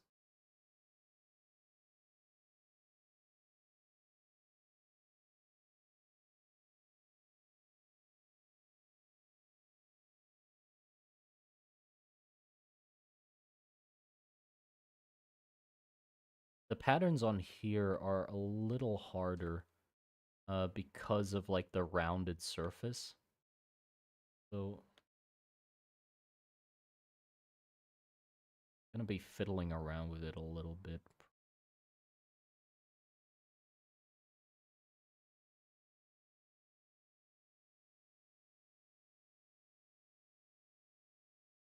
I think those are a little too wide.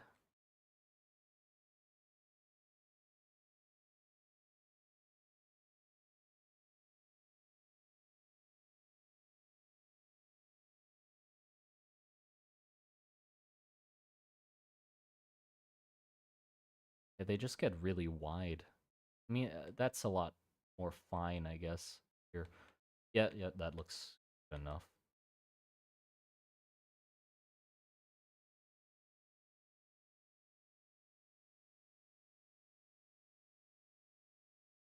Yeah, that works.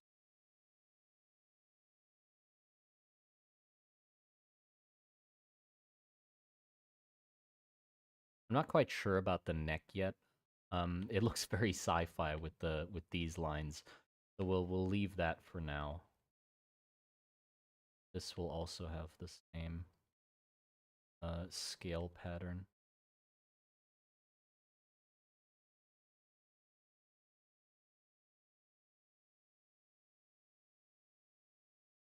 They're this big. There's not much space for the scales up there, I guess.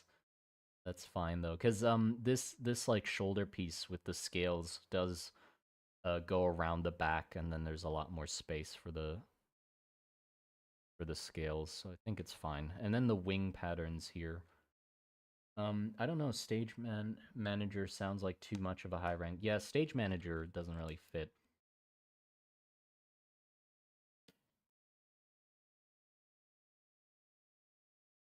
I think Simon would want the stagehead squire to be like maybe a royal engineer at most. Yeah, I don't think they would be that revered. Like it's a very intensive. Uh, you're basically just hauling equipment. So you're just a mule. Um, and there are mules in the setting. I mean, like human mules, just people carrying shit. Okay, how do I want the? You know what would be good for the wing pattern is to get to check up what high wing patterns look like. There it is, my boy.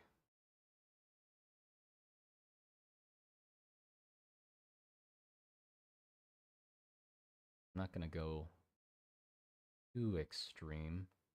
There are some very extreme wing patterns. Like the thing I love most about tie patterns is that you can just make it more and more detailed. Like it starts off as simple shapes, and then you can break those simple shapes down into smaller shapes and even smaller shapes, and it just gets more and more pretty.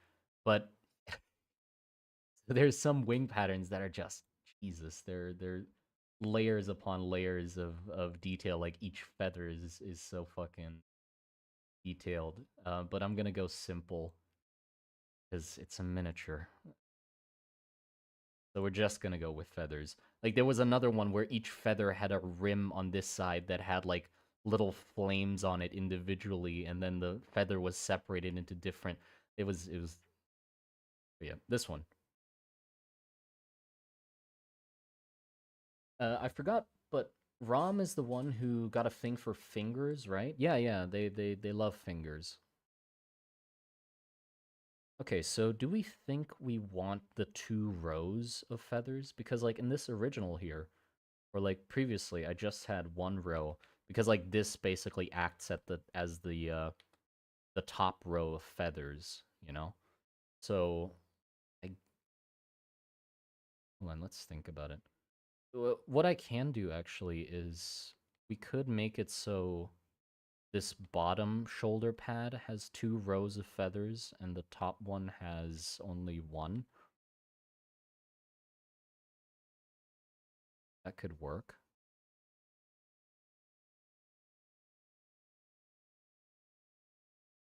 So I'm looking at the feathers and I'm seeing that like they sort of curve to one side. I'm just gonna try to do that.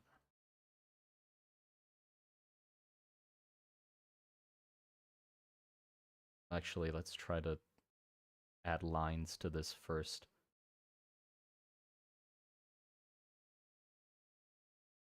Just to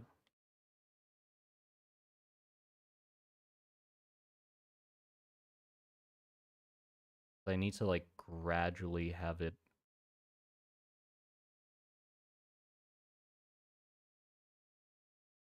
This I have to have it gradually curve up.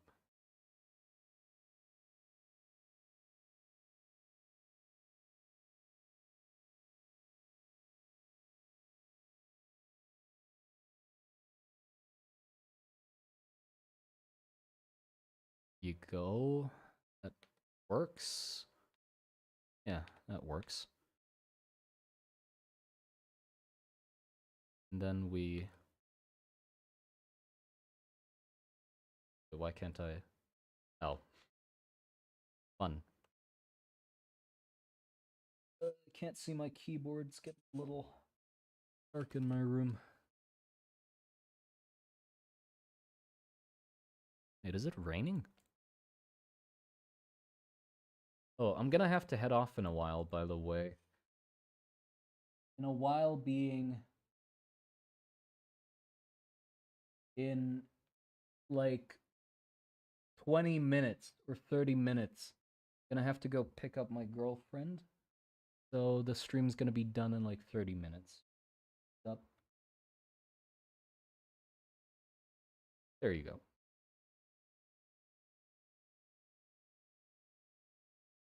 Yeah, do I want gaps in between? Yep, it's raining.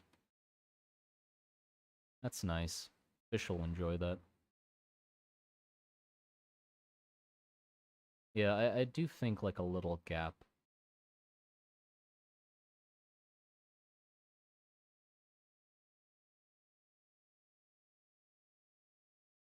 does help.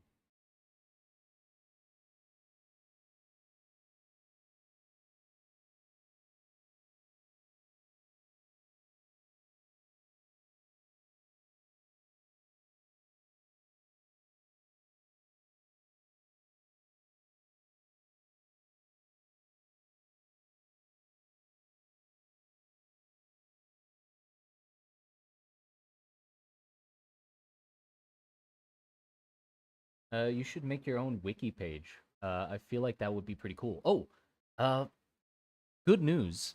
Not a wiki page, but um, so eventually, like after, so this is the order of events that's gonna happen. I'm gonna finish this, uh, or finish this drawing. I'm gonna make a video talking about this drawing. So talking about the plans of like making the minis and the D&D stat blocks and that sort of stuff. That's gonna happen. And then after that, what I'm gonna be spending a bit of time working on is a Figma file.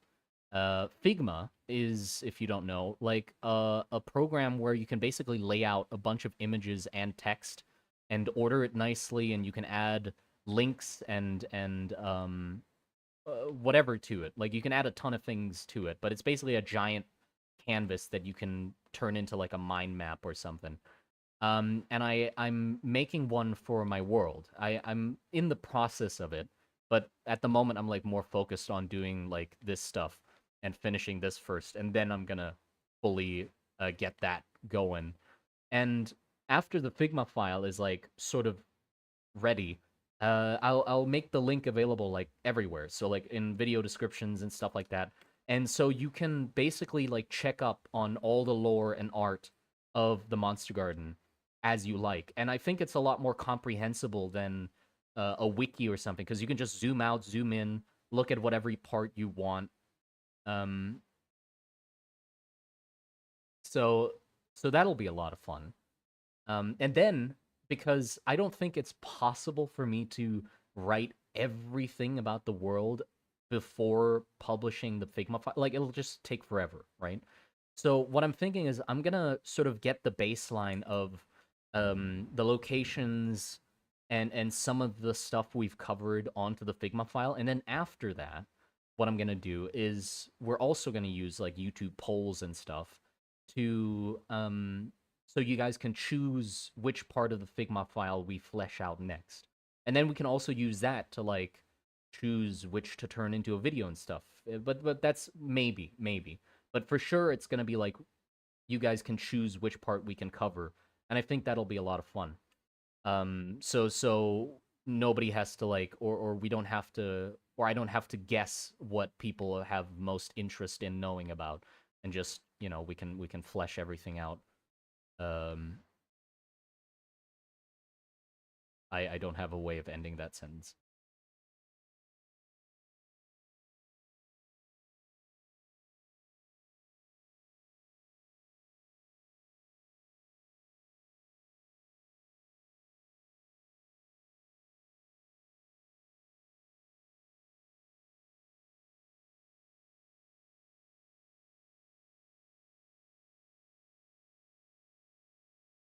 Here you go. And then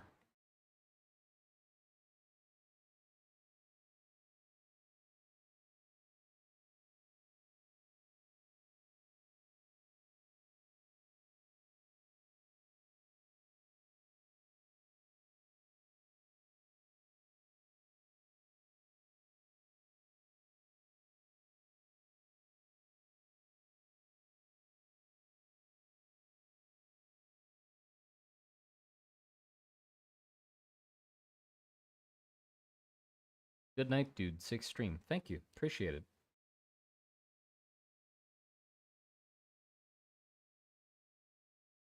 Figma sounds like Wikipedia for people with ADHD.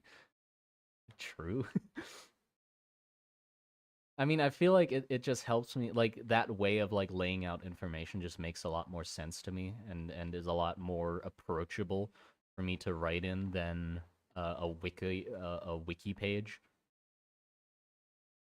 So I think it's a better idea that way. And I think it'll finally help me like clear up a lot of misunderstandings about the world and stuff like that because you can just refer to the Figma file to check up on lore and stuff. Um, and I don't think it'll take away from the videos. Like, um, probably a lot of the information on the Figma file will be, uh, like would have not been covered in videos yet. I'm not gonna do like too disgustingly spoilery where I go like way ahead on the Figma file and the videos lag behind, but it'll definitely be ahead by a certain amount because it's a lot quicker to add an entry into the Figma file than it is to make a whole damn video about something. Um, but I think it'll not take away from the videos to have that information already available on the Figma file because the videos are still, you know, nice.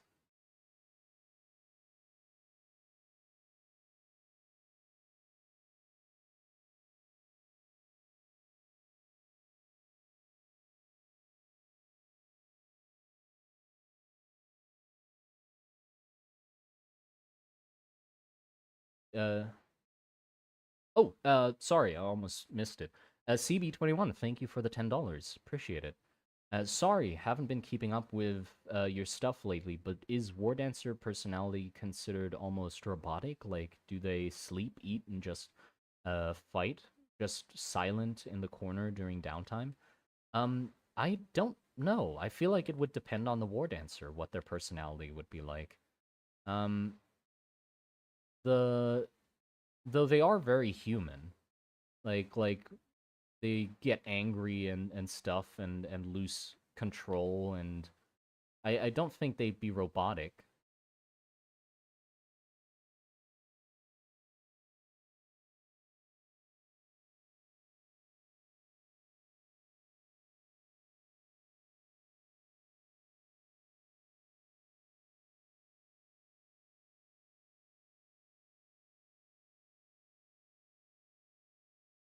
Yeah, in downtime, yeah, it would it just be depending on the war dancer. I mean, their personalities would be different like any other. Um, I guess that makes them a little different from like normal mages. Because like normal mages, your mind has to be very attuned to magic to focus spells. But with like physical magic, I sort of imagine it more being like a body connection with the magic or a physical connection with the magic. So your mind is a lot less weird than than the common mage, you know?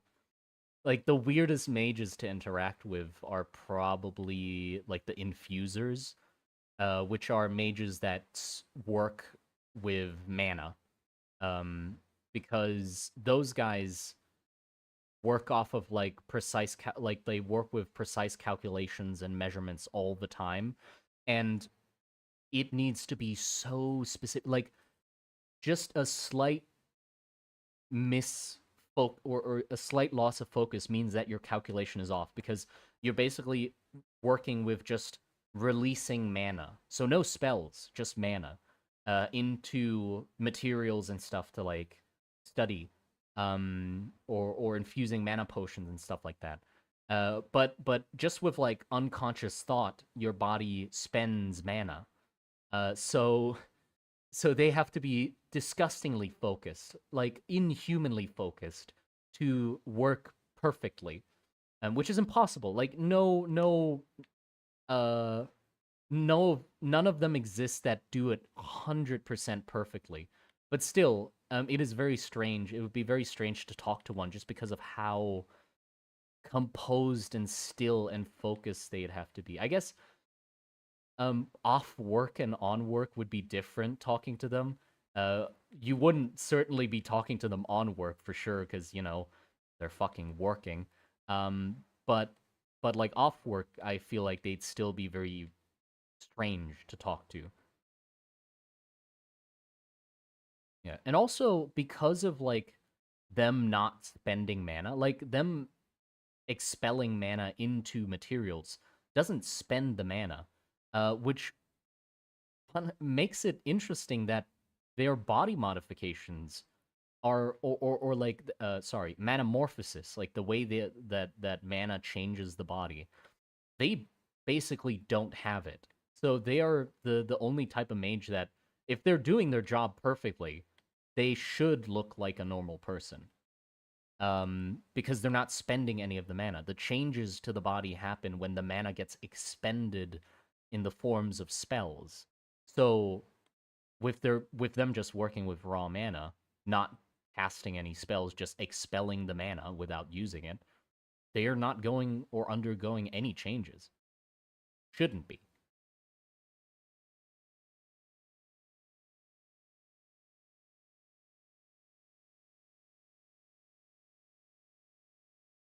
Oh, that one doesn't have it. Yeah, I think that I like that a lot. That the top feathers have only one layer and the bottom ones have two. That's really cool. I'm sorry, Shabby. I'm so sorry. God, I'm looking at this and I'm like, Jesus, whoever needs to 3D model this. Oh, right. Sorry. I feel like infusers from this subscription would take really long pauses when being asked something to respond, since they'd be focusing on saying what they think is best. Yeah, I feel like that would make sense for them.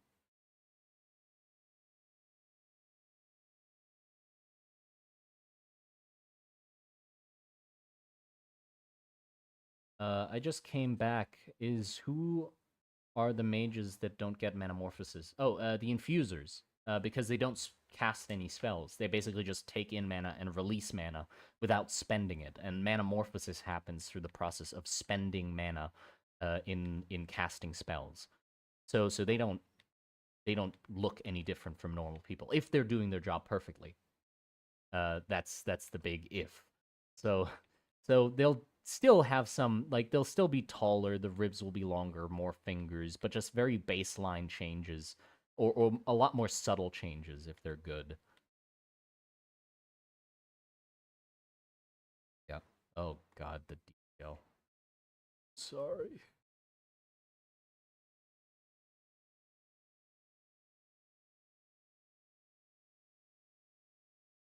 I think it's unavoidable. I do have to draw the damn legs now. Actually, you know what? I think I want to tackle the issue of the neck. Because the neck's weird. I don't know what to do with the neck. I really like these two separating lines, like here, because they sort of look like, um, they sort of look like the fucking, the lines of an actual neck. There you go. But I don't know if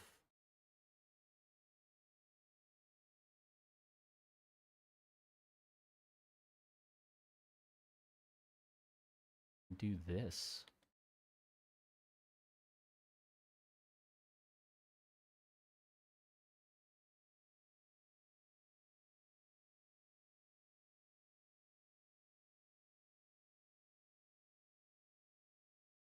That work?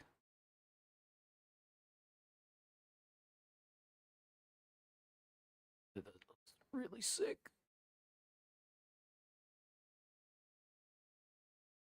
But for some, I feel like it just looks too futuristic. Maybe it's because it's from the front.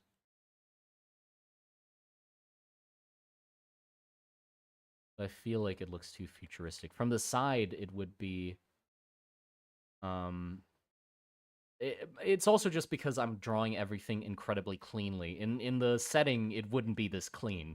There'd be scratches and tears and rust and weathering, which would help ground the design a lot more. But You know what it might be? It might be these additional lines on the visor holes. Because like that's very, oh no, it looks very sci-fi. I might need to. Uh,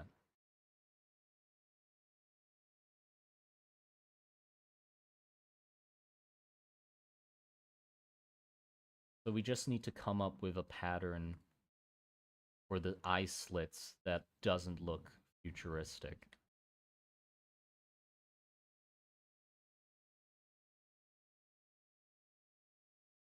Layer. I mean, that is already a good way to make it look less futuristic. It's just not having the additional small slit. Just this really helps lessen the futuristicness. Still, it does still kind of look futuristic. Well, most of it's there's still like a faint. Hold on, let me erase that so we just see line work.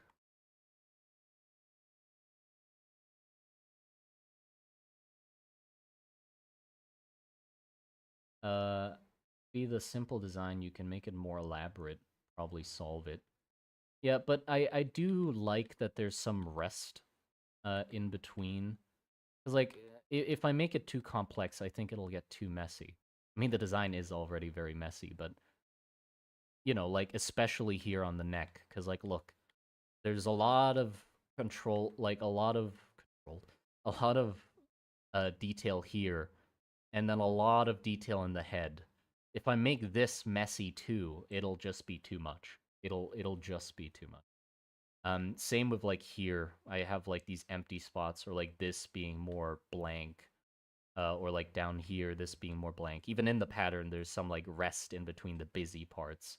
I think is good. So I want to somehow keep it simple, and I think this might work. It might just look, yeah. It's just the line work. Would vertical lines work? I can try. Hold on, try.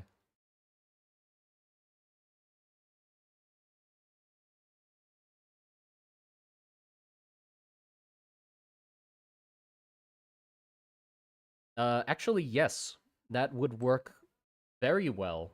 To make it look less futuristic.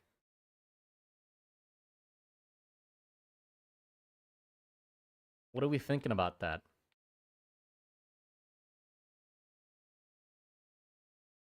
Maybe a little too thick. I think it has. It's promising though.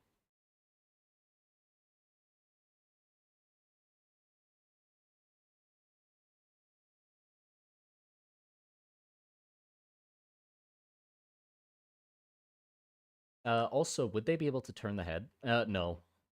With this design, I've fully gone fuck it. They can't turn their head. It's just a neck brace. So just goofy, very straight, rigid movements. I don't know how that's gonna work posing wise, because he can't turn his head. But we'll see. I might need to add some sort of joint somewhere.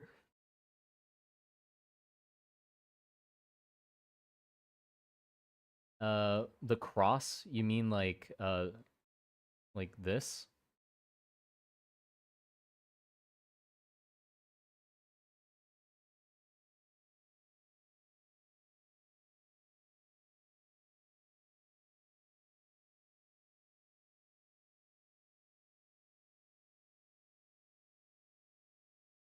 I mean, that's pretty fucking cool.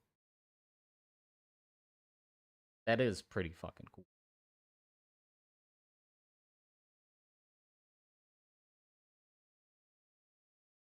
I'm just gonna tinker around with it a little.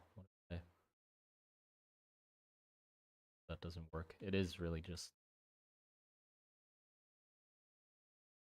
What if you made the lines different lengths? Yeah, I was gonna do that next. I think them being even though is what makes it interesting.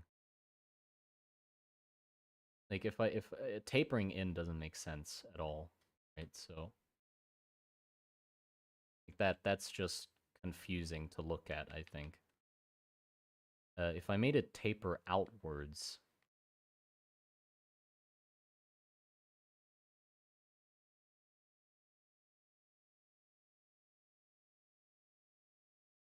that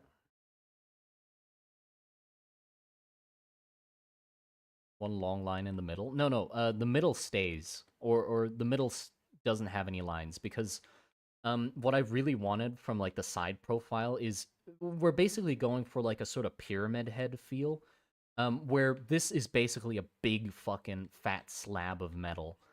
So I'm sacrificing like the mobility and elegance of the original with like the segmented neck with this, and replacing it with just pure fucking chunkiness. So from the side, you would just see this. Like it starts all the way from down here up to here is just a wedge like this, and the back is like curved, but the front is just a wedge like that.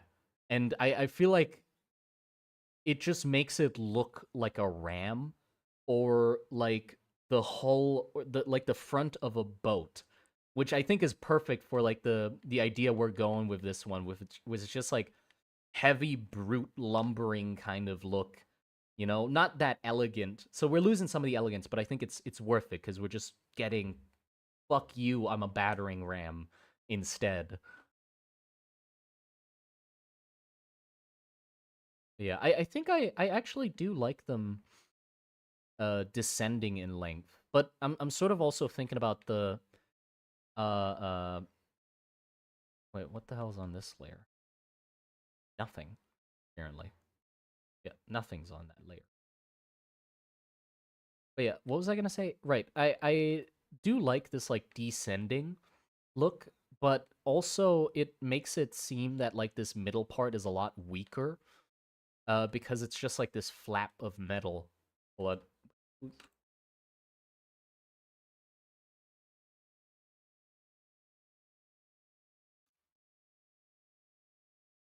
Maybe if you remove the horizontal line. I mean, I do like the horizontal line, though. I can try removing it again, though. Like, look, I feel like we lose a lot from not having the horizontal line. See? Like a lot of the aggression sort of goes out of it, or disappears without the horizontal line. As soon as we bring it back in, it's like, fuck, you know?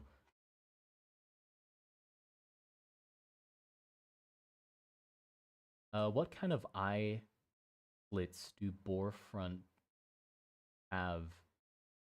Use that, duh. What kind of eye slits do fronts have? You mean like what kind of eyes boars have? Just use those? I mean, yeah, but the helmet down here is like its own thing. It doesn't have to be like a boar. I don't think that would work if it's like just eye holes. Going back to the issue of posing brace neck helmet design, I think it'd be cool if the false head be able to turn. Oh, that would be cool. What if it's like, because this stays still, but the the head the heck? What the fuck? Like basically, it's a shell, and then the war dancer's head, and then they have a helmet on the inside that connects through a pipe onto the top head. So so they might not be able to turn their head, or like the neck might not be able to turn, but the top head can turn. Uh, that might be cool. So yeah, I think that's totally great, actually. Periscope isn't. Yeah, I think Periscope's a little much through the boar eyes. I do like that there's holes in the neck because it's like the Smaug, um, Smo, not Smaug. Fuck, that was his name. Smo.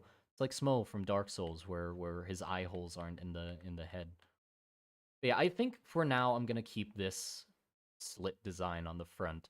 It really helps pull it back into uh medieval armor-ish look. Uh, the the the horizontal slits were too sci-fi and I like this a lot. If we come up with something else,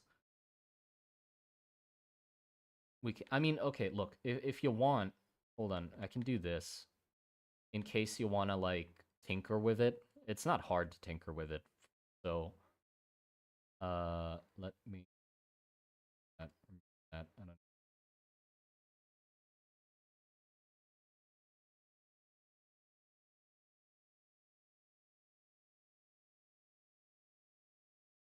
gonna erase this and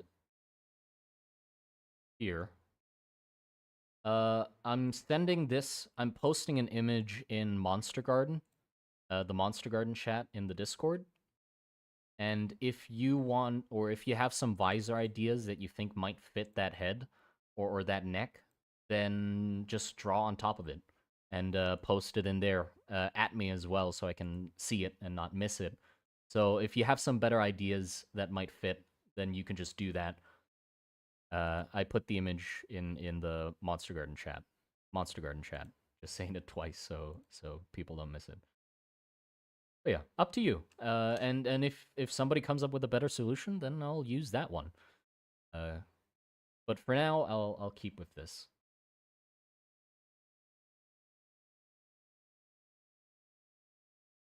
Hold on, let me tinker with it just a little. I think it's a little too long.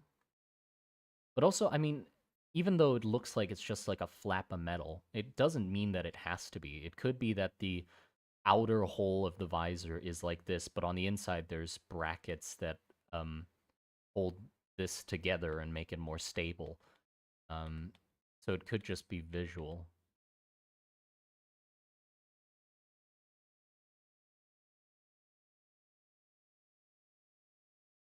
If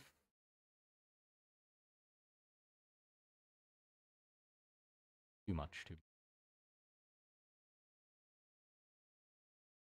Just let me tinker with it a little more, just a little more. We can do one more shot. What if holes? We haven't considered holes yet. What if that? I mean, that's just trypophobia, isn't it? I mean, that. It does look medievally, but it also looks kind of sci-fi as well.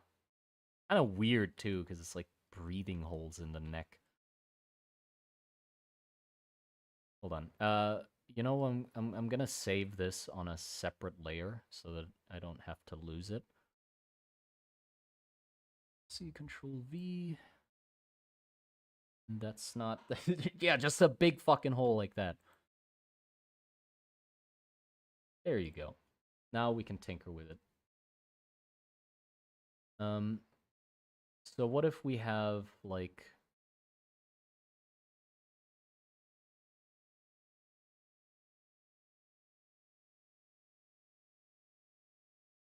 that?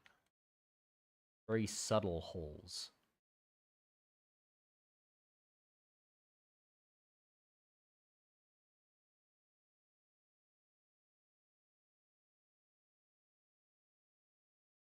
I feel like also I need a different angle to test out the helmet holes properly because this front angle doesn't tell the whole story. You know what I mean? Because from the side, this angle, what? From the side angle, this helmet angle, Jesus. From from the top, this is what the helmet shape is, right? It's like a teardrop shape, pretty much. That tapers down like this. Uh, and from the side, it's this. So what does that look like with the different visor shapes? If I do the holes,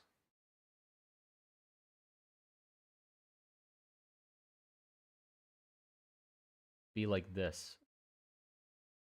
So that's probably like if I wanted it to be subtle, that's the most subtle thing I can do is just holes. So let's try the angled one that we did. See how that would look from different side.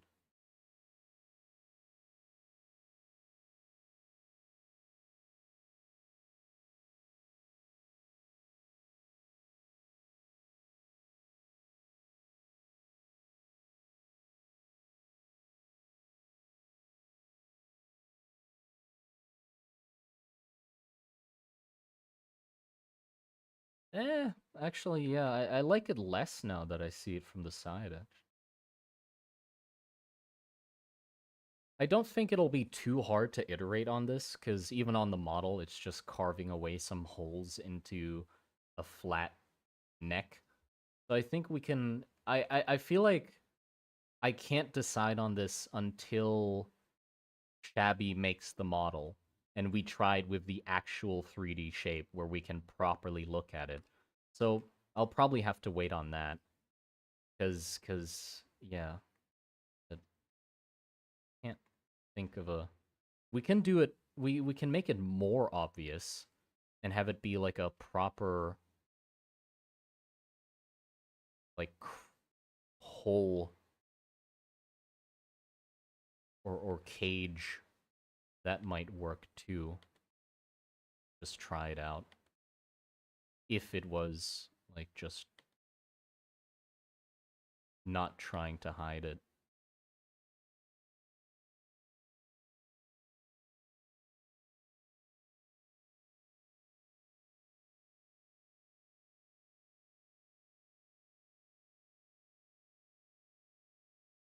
Just these that.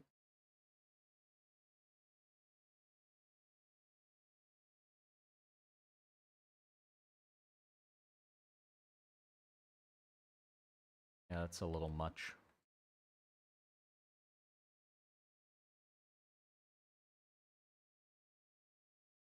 Yeah, or another face.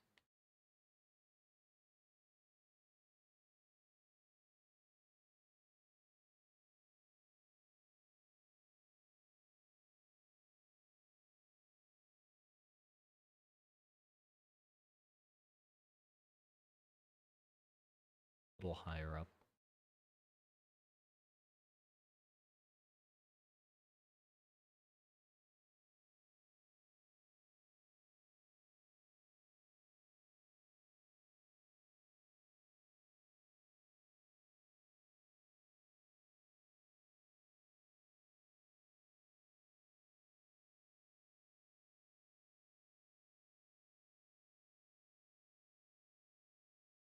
Give me a sec. The face looks bad right now, but anchor away at it.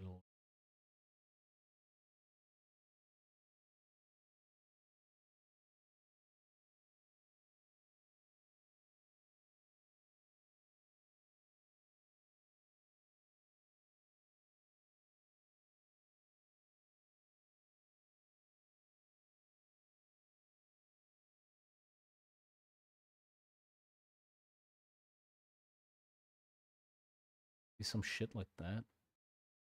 You know? Want him to look less bald.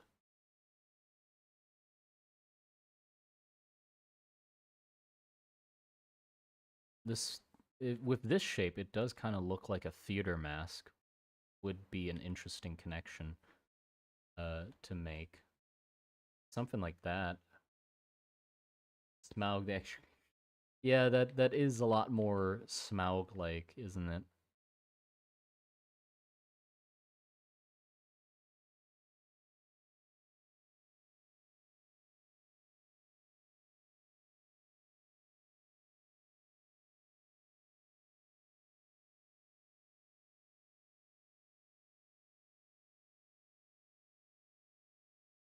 And very, I want to say blasphemousy, kind of blasphemousy. No, blasphemous esque.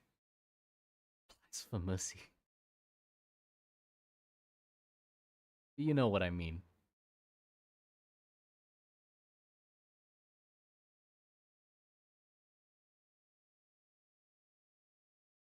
Does make it also kind of a little bit more funny.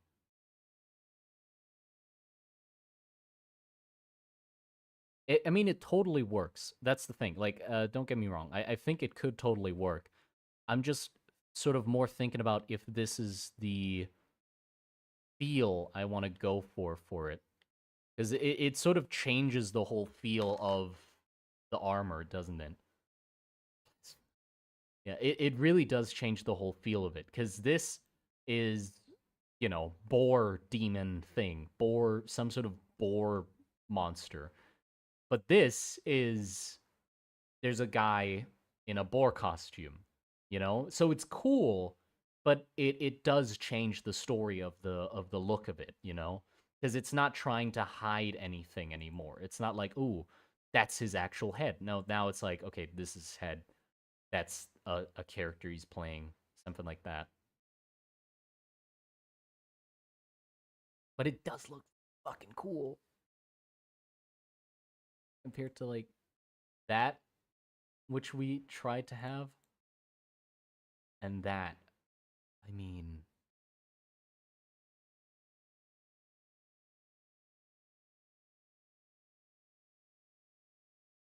yeah, it does take away. I don't like the fact that it takes away from the boar head, because now what I'm instantly focused on when looking at this, like, look at it from afar. What are you looking at? This, the neck head. That's the focus, and I don't even notice the fucking boar head, which I put a lot of effort into that boar head, and I don't want it to go to waste. So no, no to the neck face, just because of that, because it makes me want to look at the neck face. Um, I like the grading though. Yeah, I mean we could yeah, we could take the that grading, just the this. That's also very medievalish looking. I think no, no, no, no. Anything that like clearly separates the two eyes, I don't think works, because then it like makes it a lot more perceivable. What like it sort of adds like a humanness to it. Like, look, if I just do that, it's like, oh yeah, that's where the head is. If I make it like multiple slits or something, at least it's like,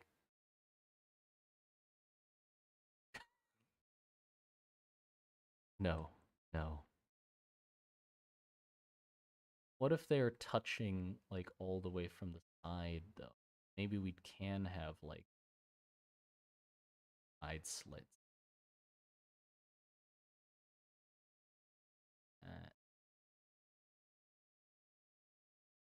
this is tough because none of them scream out to me. Normally, like with the other parts of the concept, I've sort of like I draw it, and then it locks into place, and I'm like, yep, that's the thing I need to keep. But with this, it's like I can keep iterating on this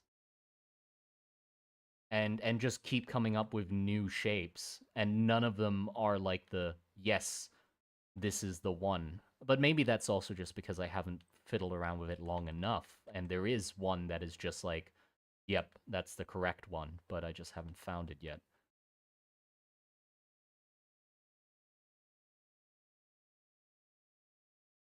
That could also be one.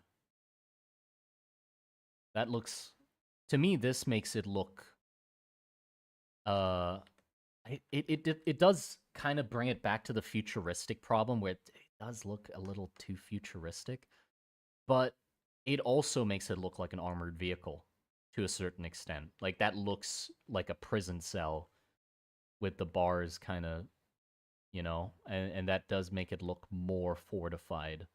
What if we like add accents to the bars? I think that'll ruin it though if I try to add like decorative elements to the bar.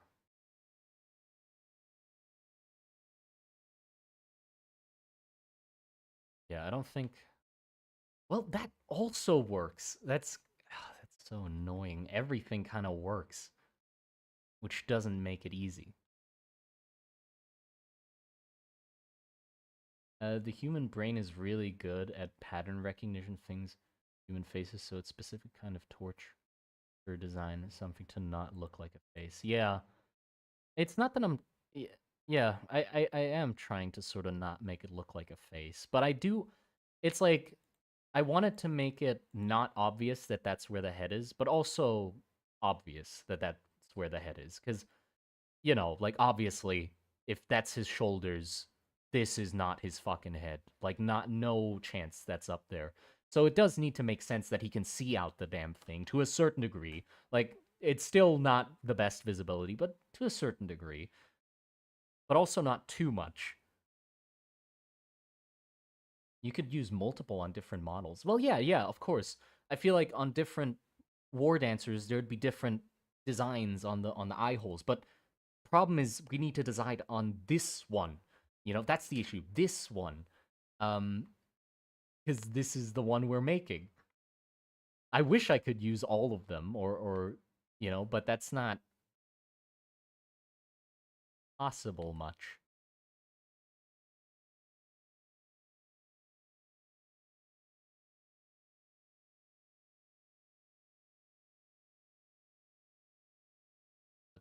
Is like a necessary.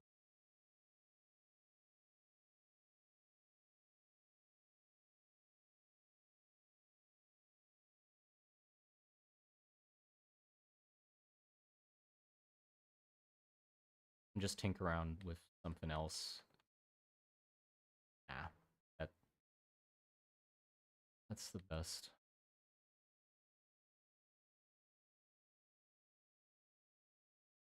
I think. Shabby's gonna have to do some work because like on some of these parts, I didn't really make clear what's on top of what. I can do like this. That's above this.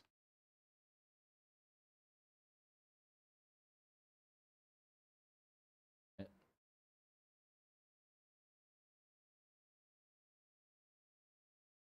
I'm trying to think if I like this corner or not because it's not a tie pattern. It's just a filler thing. But I'm sort of sure what tie pattern I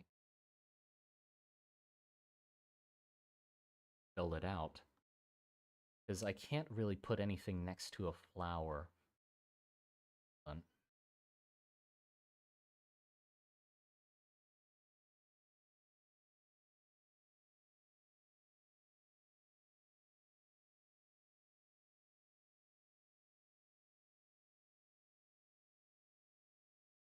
See, the issue with that is it's disconnected from the rest of what's going on with the neck.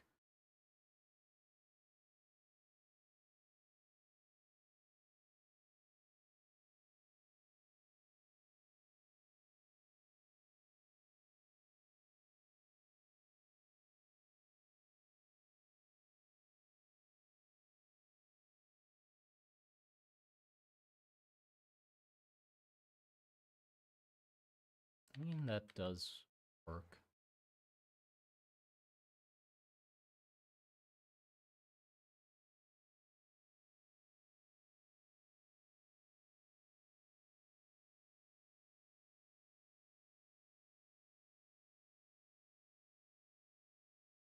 Oh, no.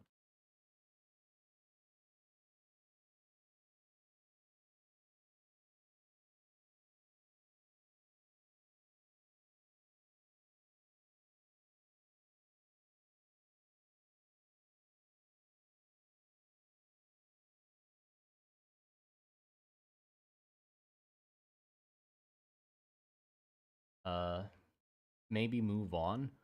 No, no, I'm enjoying this.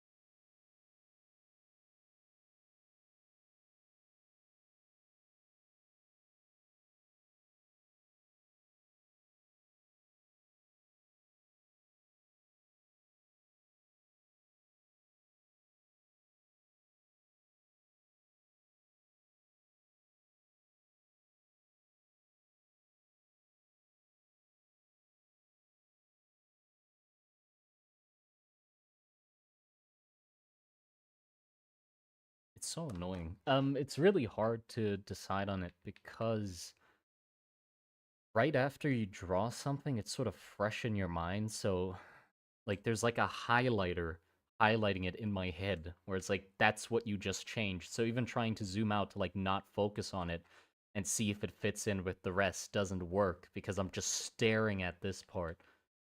Yeah, but I do still think it doesn't work. I'll have to think about it. I now that I'm thinking about it though, I really I don't think I want to have this back because it does not really work either. Now that I like if I put it back like this, it also still doesn't work.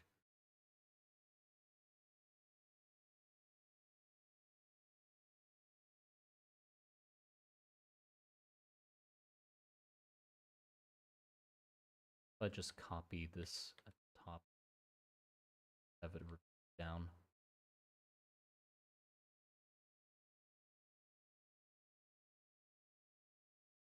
Eh, somehow I don't like it.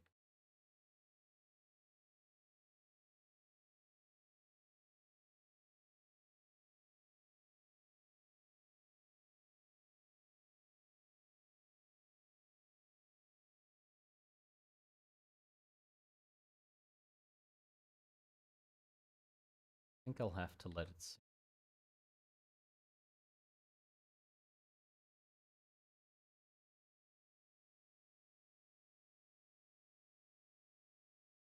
Good if I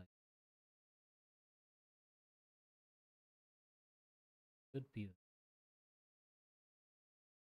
and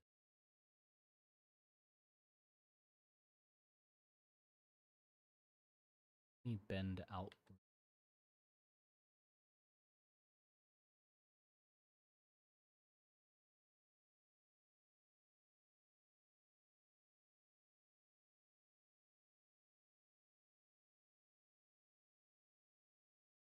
Yeah, that's I think that's works enough.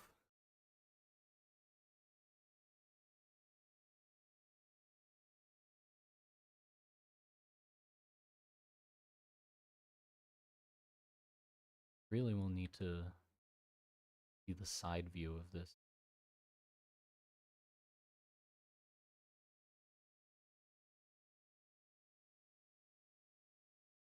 Oh, I gonna have to head off for now. It's time for me to go, but it was very fun.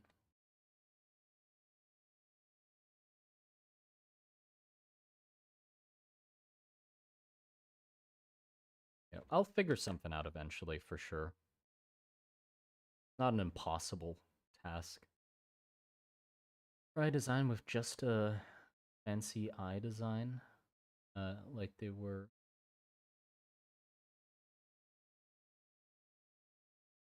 being honest about the eye holes. Yeah, hold on, let me just try that. The last little.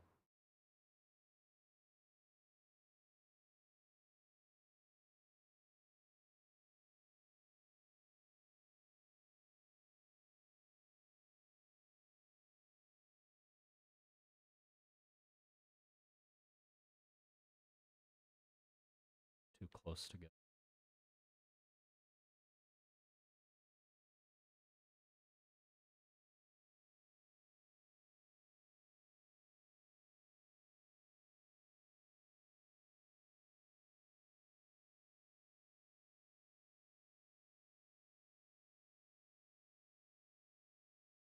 What the fuck?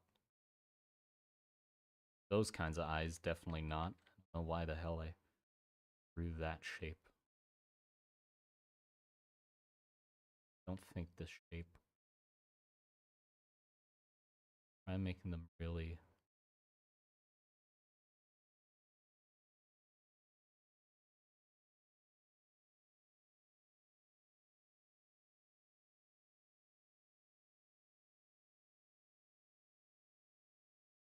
Again,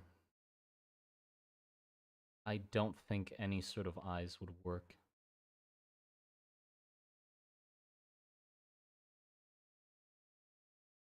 Or like anything that's obvious would work. because it just takes too much away from the boar head. The boar head is hard to call attention to if there's something else that's legitimately a face on the design, because the boar head's like far enough away from human that we don't auto lock on it. So if as soon as I like now the boar head's the focus because it's the closest thing to a human head. But as soon as I like do this or or whatever, it's like, oh yeah, here. And I completely lose the boar head for some reason. Like my eyes just auto lock here now. Even if this is more detailed and more everything, it's just not close enough to a human head compared to that stupid face I just drew.